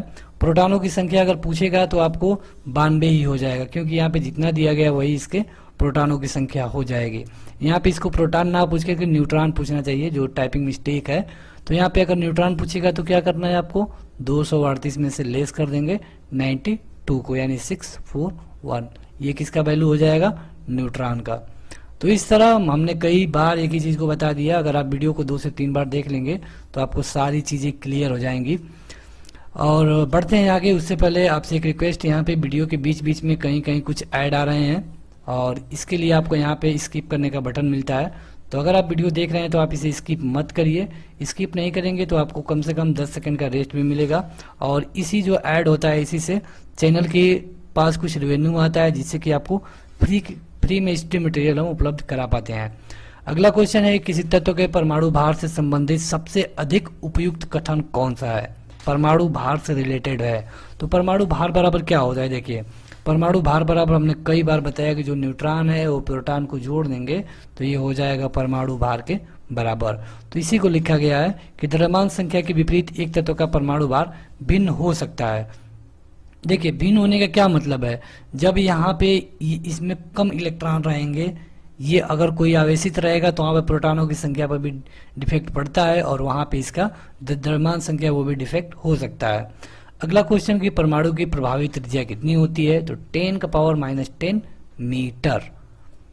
अगला क्वेश्चन कि 11 सोडियम 22 में एक बीटा कण के उत्सर्जन के बाद आपको क्या मिलेगा। तो देखिए 11 सोडियम 22, यहाँ पे हमने अगर एक से बीटा कण निकाले तो हमने अभी आपको पीछे बताया था कि अगर बीटा कण निकलता है तो जो परमाणु क्रमांक होता है इसमें 1 की वृद्धि हो जाती है, मतलब ये हो जाएगा 12 और ये जो ऊपर है 22 है तो 22 का 22 बना रहेगा। अब यहाँ पे 11 होता है सोडियम का और 12 किसका होता है, तो 12 होता है मैग्नीशियम का, अगर आपको याद हो तब। तो ये हो जाएगा मैग्नीशियम। अब आपके लिए आपका दूसरा क्वेश्चन, आप हमें नमक का जो फार्मूला होता है कमेंट करके बताइए। ये दूसरा क्वेश्चन है। पहला क्वेश्चन हमने पूछा था कि जो प्रोटॉन की खोज किसने किया है, तो हमने उस वीडियो में ही बता दिया है, गोल्डस्टीन ने, लेकिन इसका कमेंट करके आप बताइए। अगला क्वेश्चन है कि यदि किसी रेडियोधर्मी पदार्थ की मात्रा को दोगुना कर दिया जाए तो रेडियोधर्मी क्षारण की दर क्या होगी। तो देखिए अगर पदार्थ को दोगुना, चारगुना, 10 गुना कर देंगे तो जो उसमें क्षारण की दर है उस पर कोई डिफेक्ट नहीं पड़ेगा। हम इसको आसान भाषा में बता दे रहे हैं, एकदम आसान भाषा में। देखिए रेडियोधर्मी पदार्थ का ये मतलब होता है कि अगर ये 5 किलो है और इसका जो टाइम पीरियड है ये अगर 1 साल है तो 1 साल बाद ये घट के हो जाएगा 2.5 किलो, फिर 1 साल बाद घट के हो जाएगा 1.25 किलो, फिर 1 साल बाद घट के हो जाएगा 0.62 किलो। मतलब कि हर 1 साल बाद में वो जितना रहेगा उसका आधा हो जाएगा। ठीक, तो इसका रेट कितना है, रेट है 1/2, क्योंकि आप देख रहे हैं कि जो 5 किलो था 2.5 किलो हो गया। ठीक, तो अगर 2.5 बटे इस तरह 5 करें तो कितना आ जाएगा 1/2। लेकिन अगर यही चीज 10 किलो या फिर 100 किलो भी रहेगा, वैसे हम दोगुना करते हैं, केवल कह रहा है कि दोगुना कर दें, तो अगर इस 5 किलो को हम 10 किलो ले लेते हैं तभी यह 1 साल बाद कितना हो जाएगा, 5 किलो हो जाएगा, क्योंकि 1 साल बाद इसको आधा होना ही होना है। अब इसका अगर आप रेट निकालेंगे तो 5/10 करेंगे तब भी कितना आएगा, उतना ही। मतलब जितना इसका क्षारण का दर यहाँ पे था वही क्षारण का दर इतना है। मतलब कि इसकी मात्रा कोई भी हो, 10 गुना, 50 गुना, 100 गुना, 1000 गुना, जो इसका रेट है उस पर कोई डिफरेंस नहीं पड़ेगा। 1 साल बाद उसको आधा होना है तो आधा हो जाएगा, 100 किलो रहेगा तो 50 किलो होगा और 1 लाख किलो रहेगा तो 50,000 किलो होगा। अगला क्वेश्चन कि एक रेडियो एक्टिव पदार्थ की अर्ध आयु, देखिए जो अभी हम टाइम पीरियड की बात कर रहे थे 1 साल, उसको कहा जाता है अर्ध आयु। 4 महीने है तो इस पदार्थ के 3/4 भाग को क्षय होने में कितना समय लगेगा, 3/4 भाग को। तो देखिए 3/4 भाग का मतलब कि अगर हम 10 किलो ले लेते हैं तो इसका 4 महीना बाद ये कितना बचेगा, अगर यहाँ पे 4 महीना बीत जाए तो ये बच जाएगा 5 किलो, क्योंकि 4 महीने बाद ये आधा हो जाएगा। फिर 4 महीने बाद कितना बच जाएगा, 2.5 किलो। अब 10 का 3/4 कितना होगा ये आप पहले निकाल लीजिए। तो ये 10/4 का मतलब कि इससे अगर आप डिवाइडेशन करते हैं तो 2.5 और यहाँ हो जाएगा 7.5, यानी कि इतना भाग कब तक खत्म हो जा रहा है ये पूछा गया आपसे। तो देखिए 10 किलो था, अब बच गया है 2.5 किलो, तो कितना खत्म हो गया, 10 में से अगर 2.5 आप निकाल देंगे तो कितना हो जाएगा 7.5, यानी कि 7.5 खत्म हो चुका है। और हमको क्वेश्चन में यही पूछा जा रहा था कि कब तक 7.5 किलो खत्म हो जाए, तो कितना टाइम लगा, 4 महीने ये और 4 महीने ये, कुल मिला के 8 महीने लगा। अगला क्वेश्चन कि पृथ्वी की आयु का आकलन किससे किया जाता है। तो पृथ्वी की आयु ही नहीं, कोई भी चीज जो ज्यादा दिनों की है इसका आकलन करने के लिए यूरेनियम डेटिंग या फिर कार्बन डेटिंग का प्रयोग किया जाता है। जैसे अगर ये पता करना हो कि हमारे यहाँ पृथ्वी पे डायनासोर कब थे, तो वहाँ पे हम या तो यूरेनियम डेटिंग का प्रयोग कर सकते हैं या फिर कार्बन डेटिंग का भी प्रयोग करके ज्ञात कर सकते हैं। अगला क्वेश्चन कि परमाणु बम का आविष्कार किसने किया था। तो परमाणु बम का आविष्कार किया गया था आर्टो हन के द्वारा। स्टार मार्क कर लीजिएगा, कई बार पूछा जा चुका है। और जो लोग इस वीडियो को लाइक नहीं किए हैं जरूर लाइक कर दें, और इस तरह की वीडियो और भी अपलोड है, लिंक डिस्क्रिप्शन में दिया गया है। अगला क्वेश्चन है कि परमाणु शक्ति संयंत्र कौन से सिद्धांत पे काम करता है। तो देखिए अभी हमने बताया परमाणु शक्ति संयंत्र काम करता है विखंडन पे, मतलब कि जो परमाणु बम बनता है विखंडन की अभिक्रिया पे बनता है, और जो जो संलयन होता है इस पे कौन क्या बनता है, तो संलयन पे बनता है हाइड्रोजन बम। हाइड्रोजन बम कहिए या फिर जो सूरज है, सौर ऊर्जा जो हमको मिलती है, ये भी नाभिक की संलयन से ही मिलती है। अगला क्वेश्चन है, किस प्रकार की अभिक्रिया में सबसे अधिक हानिकारक विकिरण पैदा होगी।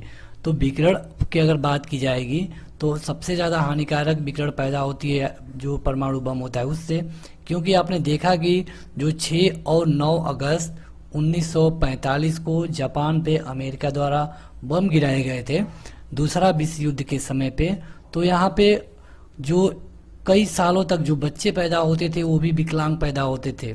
तो इसका जो इसमें जो विकिरण निकलती है सबसे ज़्यादा खतरनाक होती है, मतलब कि जो विखंडन अभिक्रिया होगी इसमें विकिरण सबसे ज़्यादा खतरनाक होगी। और यहाँ पे जो विखंडन में क्या बनता है, तो परमाणु बम बनता है। अगला क्वेश्चन कि सूर्य से ऊर्जा उत्सर्जित होती है किससे। तो अभी हमने आपको बताया था कि सूर्य में क्या होता है, नाभिक की संलयन होता है। अगला क्वेश्चन है, कौन सा पदार्थ नाभिक के रिएक्टर में मंदक का काम करता है। तो भारी जल। भारी जल का फार्मूला क्या होता है, D2O, मतलब कि हाइड्रोजन के 3 अपरूपक होते हैं, 1H1, 1H2 और 1H3। तो ये होता है ड्यूटेरियम, इसी का प्रयोग किया जाता है भारी जल में। अगला क्वेश्चन कि विखंडन की प्रक्रिया उत्तरदायी होती है। तो जो विखंडन होता है ये परमाणु बम में होता है, जो नाभिक की संलयन होता है वो हाइड्रोजन बम में होता है। सबसे अधिक संख्या में समस्थानिक किसके पाए जाते हैं। देखिए समस्थानिक क्या होता है, सबसे पहले आपको ये जानना चाहिए। एक होता है समस्थानिक, एक होता है संभारिक। तो नाम से याद है, संभारिक मतलब कि भार बराबर। जैसे कि अगर यहाँ पे कोई तत्व लिखा गया है, कोई परमाणु, यहाँ पे x है और यहाँ पे z है, इसके पास भी अगर 20 है परमाणु भार, इसके पास भी 20 परमाणु भार है, यहाँ पे चाहे जो भी हो 9 और 10 ये दोनों अलग अलग हो, तो यहाँ पे इस तरह के जो परमाणु होगा या फिर तत्व होगा उसको कहेंगे संभारिक। संभारिक मतलब कि यहाँ पे आप देख सकते हैं कि इसका परमाणु भार क्या है, बराबर है। परमाणु भार बराबर मतलब कि ये होता है संभारिक। अब देखिए परमाणु भार किसके बराबर होता है, यहाँ पे हम अच्छे तरीके से लिख देते हैं।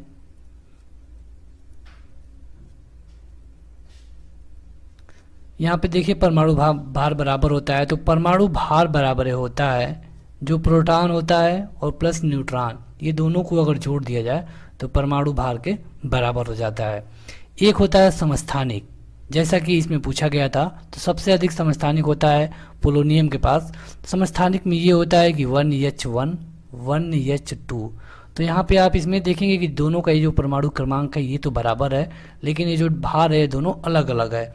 यानी जिसका परमाणु क्रमांक बराबर हो लेकिन परमाणु भार अलग अलग हो इसे कहेंगे समस्थानिक। जिसमें परमाणु भार बराबर हो इसे कहेंगे संभारिक। तो दो चीज़ें बार बार पूछी जाती हैं, परमाणु क्रमांक समस्थानिक और संभारिक। तो ये हो गया। आगे बढ़ते हैं, तो अगला है कि पोलोनियम के समस्थानिकों की कितनी संख्या है। तो देखिए पोलोनियम का अभी आपने देखा कि पोलोनियम के सबसे अधिक समस्थानिक होते हैं और इनकी संख्या है 27। उसी तरह हाइड्रोजन के समस्थानिक पूछा जाता है, ये होता है 1H1, 1H2 और 1H3। ये तीनों देखिए समस्थानिक है क्योंकि तीनों का जो परमाणु क्रमांक है बराबर है। और जो ये वाला सेकंड वाला है इसी से D2O बनता है, मतलब कि भारी जल। अगला क्वेश्चन कि आइसोटोन्स क्या होते हैं। आइसोटोन्स तो ये होते हैं सम न्यूट्रॉनिक, इनको हिंदी में सम न्यूट्रॉनिक कहा जाता है। तो सम न्यूट्रॉनिक का ये मतलब हुआ कि मतलब कि इनमें न्यूट्रॉनों की संख्या समान होगी। अभी आपने देखा कि अगर जो परमाणु क्रमांक हो अगर ये समान हो तो क्या होगा, समस्थानिक। परमाणु भार बराबर हो तो संभारिक, अगर न्यूट्रॉन बराबर हो तो आइसोटोन्स या फिर सम न्यूट्रॉनिक। अगला क्वेश्चन कि वे आयन जिसमें इलेक्ट्रॉनों की संख्या समान होती है क्या कहलाते हैं। तो जिसमें इलेक्ट्रॉनों की संख्या समान होगी उन्हें सम इलेक्ट्रॉनिक कहेंगे, जिनमें न्यूट्रॉनों की संख्या समान होगी उन्हें सम न्यूट्रॉनिक कहेंगे, जिसमें परमाणु क्रमांक की संख्या समान होगी समस्थानिक कहेंगे। अगला क्वेश्चन है किसके उत्सर्जन से संभारिक उत्पन्न होता है। तो देखिए ये होता है बीटा कण। अब बीटा कण जब उत्सर्जित होता है तो इसमें डिफरेंस क्या आता है, मान लीजिए अगर 11 सोडियम 23 है और इसमें से एक हम बीटा कण निकालते हैं तो यहाँ पे 11 के जगह पे इनमें प्रगति हो जाती है। जैसे कि यहाँ पे हम दो चीज़ आपको पहले लिख के बता दें, 11 सोडियम 23 होता है 12, मैग्नीशियम 24। यहाँ पे देखिए दोनों अलग अलग है, दोनों का परमाणु भार परमाणु क्रमांक अलग अलग है। लेकिन अगर सोडियम में से हम एक बीटा कण निकालते हैं तो जो इसका परमाणु क्रमांक होता है इसमें 1 की वृद्धि हो जाती है, मतलब कि 12, अब यहाँ पे ये 23 रहेगा।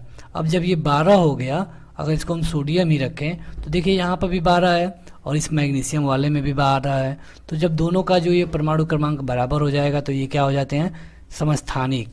इसी तरह जो संभारिक में भी होता है, संभारिक में जो अल्फा कण निकलते हैं तब ऐसी कंडीशन आती है।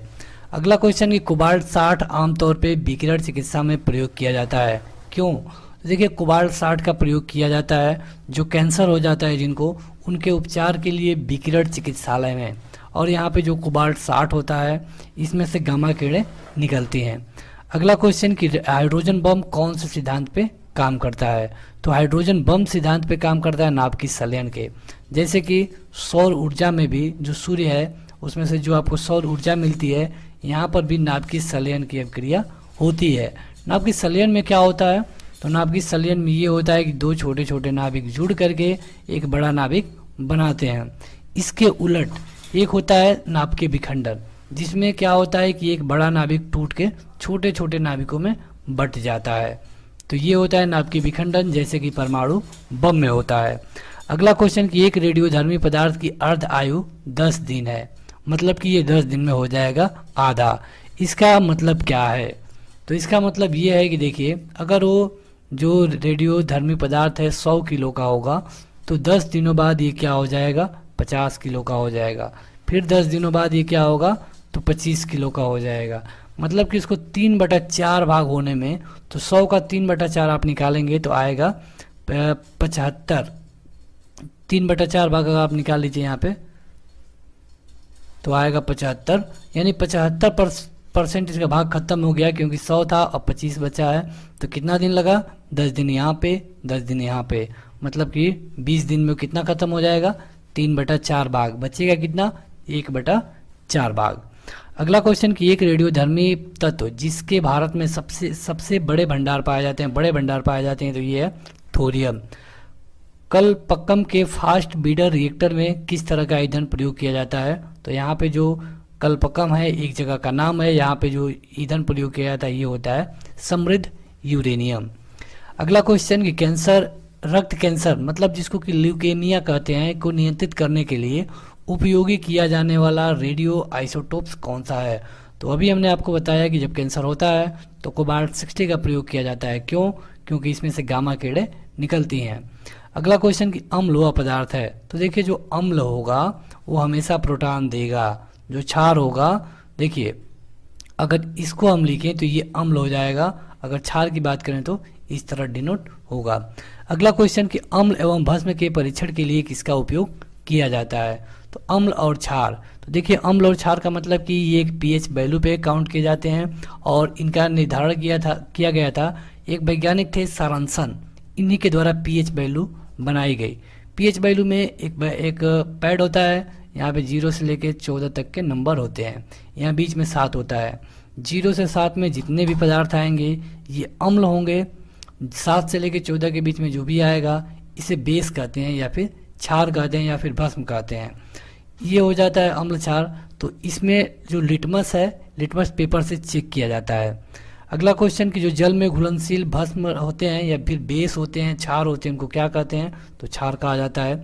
और यहाँ पे देखिए पूछा गया है कि पीएच का निर्धारण किसने किया था? तो अभी हमने आपको बताया कि सारेंसन के द्वारा किया गया था पीएच वैल्यू का निर्धारण। अगला क्वेश्चन कि कार्बन डेटिंग किसका आयु निर्धारण के लिए प्रयोग किया जाता है? तो देखिए कोई भी चीज़ कितनी पुरानी है, जैसे एक वैज्ञानिकों को एक हड्डी मिल गई, अब ये हड्डी पता चल गया कि ये किसी वैसे जानवर की है जो इस समय अस्तित्व में नहीं है, तो अब कैसे पता चलेगा कि इसकी लगभग आयु कितनी है जो हड्डी हमको मिली है? तो ये पता चलता है कार्बन डेटिंग से। अगला क्वेश्चन है किसी तत्व के समस्थानिकों के बीच अंतर किनके अलग अलग उपस्थिति के कारण होता है? देखिए समस्थानिक मतलब क्या होता है? तो समस्थानिक मतलब कि जिनके परमाणु क्रमांक बराबर हो। तो अगर इनके बीच न्यूट्रॉनों में डिफरेंस होता है तभी समस्थानिक होने के चांसेस बढ़ जाते हैं। अगला क्वेश्चन है किसी परमाणु नाभिक का आइसोटोप वह नाभिक है जिसमें प्रोटॉनों की संख्या वही रहेगी परंतु न्यूट्रॉनों की संख्या भिन्न हो जाती है। देखिए आइसोटोप कहा गया है। अगला क्वेश्चन कि हाइड्रोजन की रेडियो सक्रिय समस्थानिक को क्या कहते हैं। देखिए हाइड्रोजन के 3 समस्थानिक होते हैं और हमने ये शुरू में ही आपको बता दिया था कौन कौन, 1H1, 1H2, 1H3। तो ये होता है ड्यूटेरियम, ये होता है ट्राइटेरियम। तो यही पूछा गया है कि जो हाइड्रोजन का रेडियो सक्रिय समस्थानिक होता है इसे क्या कहते हैं, इसे कहा जाता है ट्राइटियम, इसे क्या कहा जाता है ड्यूटेरियम।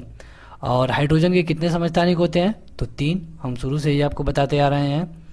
अगला क्वेश्चन कि जल में सामान्य लवण मतलब कि कॉमन साल्ट के घोल को क्या होते हैं। तो देखिए जो नमक होता है अगर इसको घोल दिया जाए तो ये उसमें सोडियम का धनायन देगा और क्लोरीन का ऋणायन देगा, क्योंकि आपको पता है कि NaCl मतलब कि नमक होता है और जब इसे हम अलग अलग करेंगे तो Na+ हो जाएगा और Cl- हो जाएगा। अगला क्वेश्चन कि लवण जो जल को अवशोषण करता है क्या कहलाता है, ये कहलाता है हाइग्रोस्कोपिक लवण। pH मूल्यांक दर्शाता है, तो pH से क्या पता चलता है, जिनका खोज सारेंसन द्वारा किया गया था। तो pH से ये पता चलता है कि जो घोल की आप बात कर रहे हैं वो अम्ल है कि क्षार है। अगर 0 से 7 के बीच होगा तो अम्ल होगा, अगर 7 से 14 के बीच होगा तो क्षार होगा, 7 पे होगा तो न्यूट्रल होता है। अगला क्वेश्चन कि H2O और जलीय NaOH से भरी परख नलियों के विलयन में विभेद कैसे किया जा सकता है। मतलब कि एक में रखा है जल, एक में रखा है NaOH, मतलब कि ये अम्ल हो जाएगा, ये क्षार हो जाएगा। अगर इसे देखा जाए तो ये 7 से कम ही होता है। तो इस कंडीशन में कैसे पता चलेगा कि कौन अम्ल है कौन क्षार है या फिर कि कौन पानी है और कौन NaOH है। देखने पे तो दोनों एक ही तरह दिखेगा। तो यहाँ पे लाल लिटमस को डालेंगे, जिसमें से लाल लिटमस नीला हो जाएगा, वो हो जाएगा अम्ल। अगला क्वेश्चन कि भिन्न भिन्न नियत तापों पे गैसों के आयतन दाब आचरण को दर्शाने के लिए आरेखित चक्र क्या कहलाता है। तो ये कहलाता है आइसोथर्मल्स, आइसोथर्मल्स। अगला क्वेश्चन कि आदर्श गैस की ऊर्जा किस पर निर्भर करती है। तो जो आदर्श गैस है इसकी ऊर्जा निर्भर करती है मोल की संख्या पे। अगला क्वेश्चन कि सभी गैसें शून्य आयतन प्राप्त करती है कब। तो जब सभी गैसों का आयतन जो ताप होता है -273 डिग्री सेंटीग्रेड होता है तब इनका आयतन हो जाता है 0। अब जो ये -273 डिग्री सेंटीग्रेड होता है इसी को कहा जाता है परम ताप। तो देखिए परम ताप का मान कितना होता है, तो -273 डिग्री सेल्सियस। और परम शून्य ताप का क्या होता है, तो यह सैद्धांतिक रूप से सबसे कम तापमान को कहते हैं परम शून्य। अगला क्वेश्चन है गैसों के विसरण का नियम किसने दिया था। गैसों का विसरण नियम तो ये दिया था ग्राहम ने, कई बार आपने केमिस्ट्री में पढ़ा होगा। अगला क्वेश्चन कि वायु से हल्की गैस कौन सी है। तो वायु से हल्की है अमोनिया। अगला कि किसी गैस का अणु भार उसके वाष्प घनत्व का कितना गुना होता है। तो जो उसका अणु भार होता है लगभग उसके वाष्प घनत्व का 2 गुना होता है। अगला क्वेश्चन कि ताप एवं दबाव की समान अवस्थाओं में विभिन्न गैसों के समान आयतन में किसकी संख्या समान होती है। देखिए अगर ताप और दबाव की समान अवस्था में जो विभिन्न गैस के समान आयतन में उनके जो अणु होंगे उनकी संख्या हमेशा समान होगी। अब यहाँ पे एक गैसीय समीकरण आपने पढ़ा होगा PV बराबर है RT, यहाँ पे एक लगा दिया जाता है N। तो यहाँ पे आपको बताना है कि जो R होता है इसका मतलब क्या है। तो R है 1 मोल गैस का और इसी को R द्वारा डिनोट किया जाता है। अगला क्वेश्चन कि वे पदार्थ जो जलकर ऊष्मा प्रदान करते हैं इन्हें क्या कहते हैं। तो इन्हें कहते हैं ईंधन। जैसे कि आप देखते हैं लकड़ी को जलाने पे ऊष्मा प्रदान होती है तो लकड़ी एक तरह का ईंधन है। अगला क्वेश्चन कार्बन मोनोऑक्साइड तथा नाइट्रोजन गैस के गैसीय मिश्रण को क्या कहते हैं। तो ये क्वेश्चन आप स्टार मार्क कर लीजिएगा, कई बार पूछा गया है। माने CO+N2 इन्हें कहा जाता है प्रोड्यूसर गैस। अगला क्वेश्चन की सुरक्षा की दृष्टि से खाना पकाने वाली LPG गैस की सिलेंडर में क्या भरकर गंध युक्त बनाया जाता है। मतलब जो हम घर में यूज करते हैं सिलेंडर, गैस सिलेंडर, इसमें गंध नहीं होती है, लेकिन इसे केवल सुरक्षा की दृष्टि से इसमें कुछ मिलाया जाता है जिससे इसमें गंध आ जाए और ताकि अगर कभी ये लीकेज हो तो पता चले। तो गंध के लिए मिलाया जाता है मर कैप्टन को। अगला क्वेश्चन कि गोबर गैस में मुख्यतः क्या होता है। तो देखिए गोबर गैस में होता है मीथेन। मीथेन मतलब कि CH4, इसे कहा जाता है मार्स गैस। ये भी आप देख लेंगे, इसे मार्स गैस कहा जाता है। अगला क्वेश्चन कि LPG में कौन सी गैस मुख्य रूप से होती है। तो होती है ब्यूटेन और गंध के लिए क्या मिलाई जाती है मर कैप्टन। अगला क्वेश्चन है कि सभी अम्ल जल में घुल के क्या प्रदान करते हैं। तो देखिए सभी अम्ल अगर जल में घुलेंगे तो H आयन देते हैं, जैसे कि HCl है। HCl को अगर आप जल में घोलते हैं तो H+ और Cl- मिलता है। अगला क्वेश्चन कि भस्मों का स्वाद कैसा होता है, मतलब कि जो क्षार होते हैं उनका स्वाद कैसा होता है, ये होता है खारा। अगला क्वेश्चन है किसी एक सामान्य व्यक्ति के रक्त का pH वैल्यू है इतना से इतना। तो आपको यहाँ पे ये बताया गया है कुल मिला के कि जो सामान्य मनुष्य होता है उसका pH वैल्यू कितना होता है, 7.35 से 7.45। अब आपको बता सकते हैं क्या आप कि ये अम्ल है कि क्षार है। तो देखिए जो 7 से लेकर 14 के बीच होता है ये क्या होता है, क्षार होता है। अगला क्वेश्चन कि दूध का pH वैल्यू कितना होता है, 6.6। अब ये अम्ल होगा कि क्षार होगा, तो अम्ल होगा। अगला क्वेश्चन कि जो लवण अम्लीय हाइड्रोजन परमाणु या हाइड्रोक्सिल आयन से मुक्त होते हैं वो क्या कहलाते हैं, ये कहलाते हैं सामान्य लवण। और आगे बढ़ें उससे पहले देखिए इस वीडियो के बीच बीच में ऐड आ रहे हैं और यहाँ पे आपको स्किप करने का बटन मिलता है, तो आप इस जो ऐड आ रहे हैं उसको स्किप मत करिए। स्किप ना करने से देखिए आपको 10 सेकंड का रेस्ट भी मिलेगा और उसी ऐड से चैनल को रिवेन्यू भी प्राप्त होता है, जिससे हम फ्री में आपको वीडियो मटेरियल उपलब्ध कराते हैं। अगला क्वेश्चन है कि H2CO3 कैसा लवण है। जो H2CO3 है तो ये अम्लीय है। अब कैसे पता चलेगा, तो अगर इसमें हम लाल लिटमस डालेंगे तो उसे कर देगा नीला। जैसे कि अगला क्वेश्चन में कि कौन से लवण का जलीय विलयन लाल लिटमस को नीला कर देता है, तो ये है Na2CO3। अगला क्वेश्चन है कॉपर सल्फेट का जलीय घोल प्रकृति में अम्लीय होता है, क्यों। तो देखिए क्योंकि जो लवण में हाइड्रोलिसिस पाया जाता है जैसे कि HCl है, इसीलिए ये एक अम्ल है और इसीलिए ये जो इसका जलीय घुलनशील होता है ये अम्लीय होता है। अगला क्वेश्चन कि स्थिर ताप पे किसी गैस का आयतन कम करने पर उसका क्या बढ़ जाएगा। तो अगर आप ताप को स्थिर रखें, मतलब कि ताप जितना पहले था उतना अब भी है, लेकिन अगर उसका आयतन कम करते हैं तो उसका दबाव बढ़ने लगता है। ये आपको डायरेक्ट याद ही करना होगा, ये कई बार परीक्षाओं में पूछा गया है। अगला क्वेश्चन कि सामान्य ताप एवं दाब पे गैसों की समान आयतनों की अणुओं की संख्या समान होती है, तो यह कौन से नियम के अनुसार है। तो ये है एवोगाड्रो की परिकल्पना के अनुसार। अगला क्वेश्चन कि भूरा कोयला मतलब कि ब्राउन कोल के नाम से किसको जाना जाता है, तो ये है लिग्नाइट। लिग्नाइट के बारे में कई बार पूछा जा चुका है। इनफैक्ट आप देखेंगे कि जो भी क्वेश्चन यहाँ पे हम लेके आए हैं सारे क्वेश्चन पूछे जा चुके हैं। अगला क्वेश्चन है कि पेट्रोल से लगने वाली आग के लिए किस प्रकार के अग्निशमन का प्रयोग किया जाता है। मतलब कि अगर पेट्रोल से आग लग गई हो तो उसे बुझाने के लिए आप क्या प्रयोग करेंगे, तो जो भी आप प्रयोग करेंगे उसमें झाग होना चाहिए, क्योंकि पानी से डायरेक्ट पेट्रोल बुझने वाला नहीं है। जब तक पेट्रोल रहेगा पानी की उपस्थिति में और तेज़ी से जलेगा, लेकिन अगर आप झाग वाला चीज़ यूज करते हैं कोई भी, तो वहाँ पे आसानी से इस पर कंट्रोल पाया जा सकता है। इसीलिए आप देखते हैं कि जो पेट्रोल टंकी होती है वहाँ पे जो फायर वाला ये रखा होता है। अगला क्वेश्चन कि अग्निशमन में कौन सी गैस प्रयुक्त की जाती है, मतलब कि आग बुझाना है तो कौन सी गैस लगाएंगे, तो CO2। अगर आग को और जलाना है तो कौन सी गैस लगाएंगे, तो O2 मतलब कि ऑक्सीजन। अगला क्वेश्चन कि प्रति ग्राम ईंधन द्वारा मोचित ऊर्जा की दृष्टि से सर्वोत्तम ईंधन कौन सा है। प्रति ग्राम ईंधन द्वारा ज़्यादा से ज़्यादा ऊर्जा निकले तो ये है हाइड्रोजन। अगला क्वेश्चन कि प्रोड्यूसर गैस, तो देखिए अभी आया था CO+N2। हमने कहा कि आप इसे स्टार मार्क करिए, कई बार पूछा जाता है। देखिए इस वीडियो का PDF उपलब्ध नहीं होगा, लेकिन इस तरह की ढेर सारी वीडियो का PDF उपलब्ध है और आपको एक वेबसाइट मिलेगी सरकारी एग्ज़ाम, उसके बाद आपको लगाना है .me। हालांकि ये लिंक आपको इसी वीडियो के डिस्क्रिप्शन में मिलेगा। यहाँ पे आप जाते हैं तो आपको ढेर सारा स्टडी मटेरियल मिल जाता है। अगला क्वेश्चन कि LPG का पूरा नाम क्या है, तो LPG का पूरा नाम होता है लिक्विफाइड पेट्रोलियम गैस। LPG को पारिस्थितिकी में महत्वपूर्ण क्यों कहा जाता है। देखिए इसमें जो कार्बन मोनोऑक्साइड है मतलब कि CO है बहुत कम होता है। अगला क्वेश्चन ये कौन सा ईंधन न्यूनतम पर्यावरण प्रदूषण करता है, मतलब कि कम से कम पर्यावरण का प्रदूषण हो, तो ये होता है हाइड्रोजन। अगला क्वेश्चन ये कोयले की विभिन्न किस्मों में से कार्बन का प्रतिशत मात्रा सबसे अधिक किसमें होता है। तो देखिए जो कोयला हमें मिलता है 4 या 5% तरह का होता है।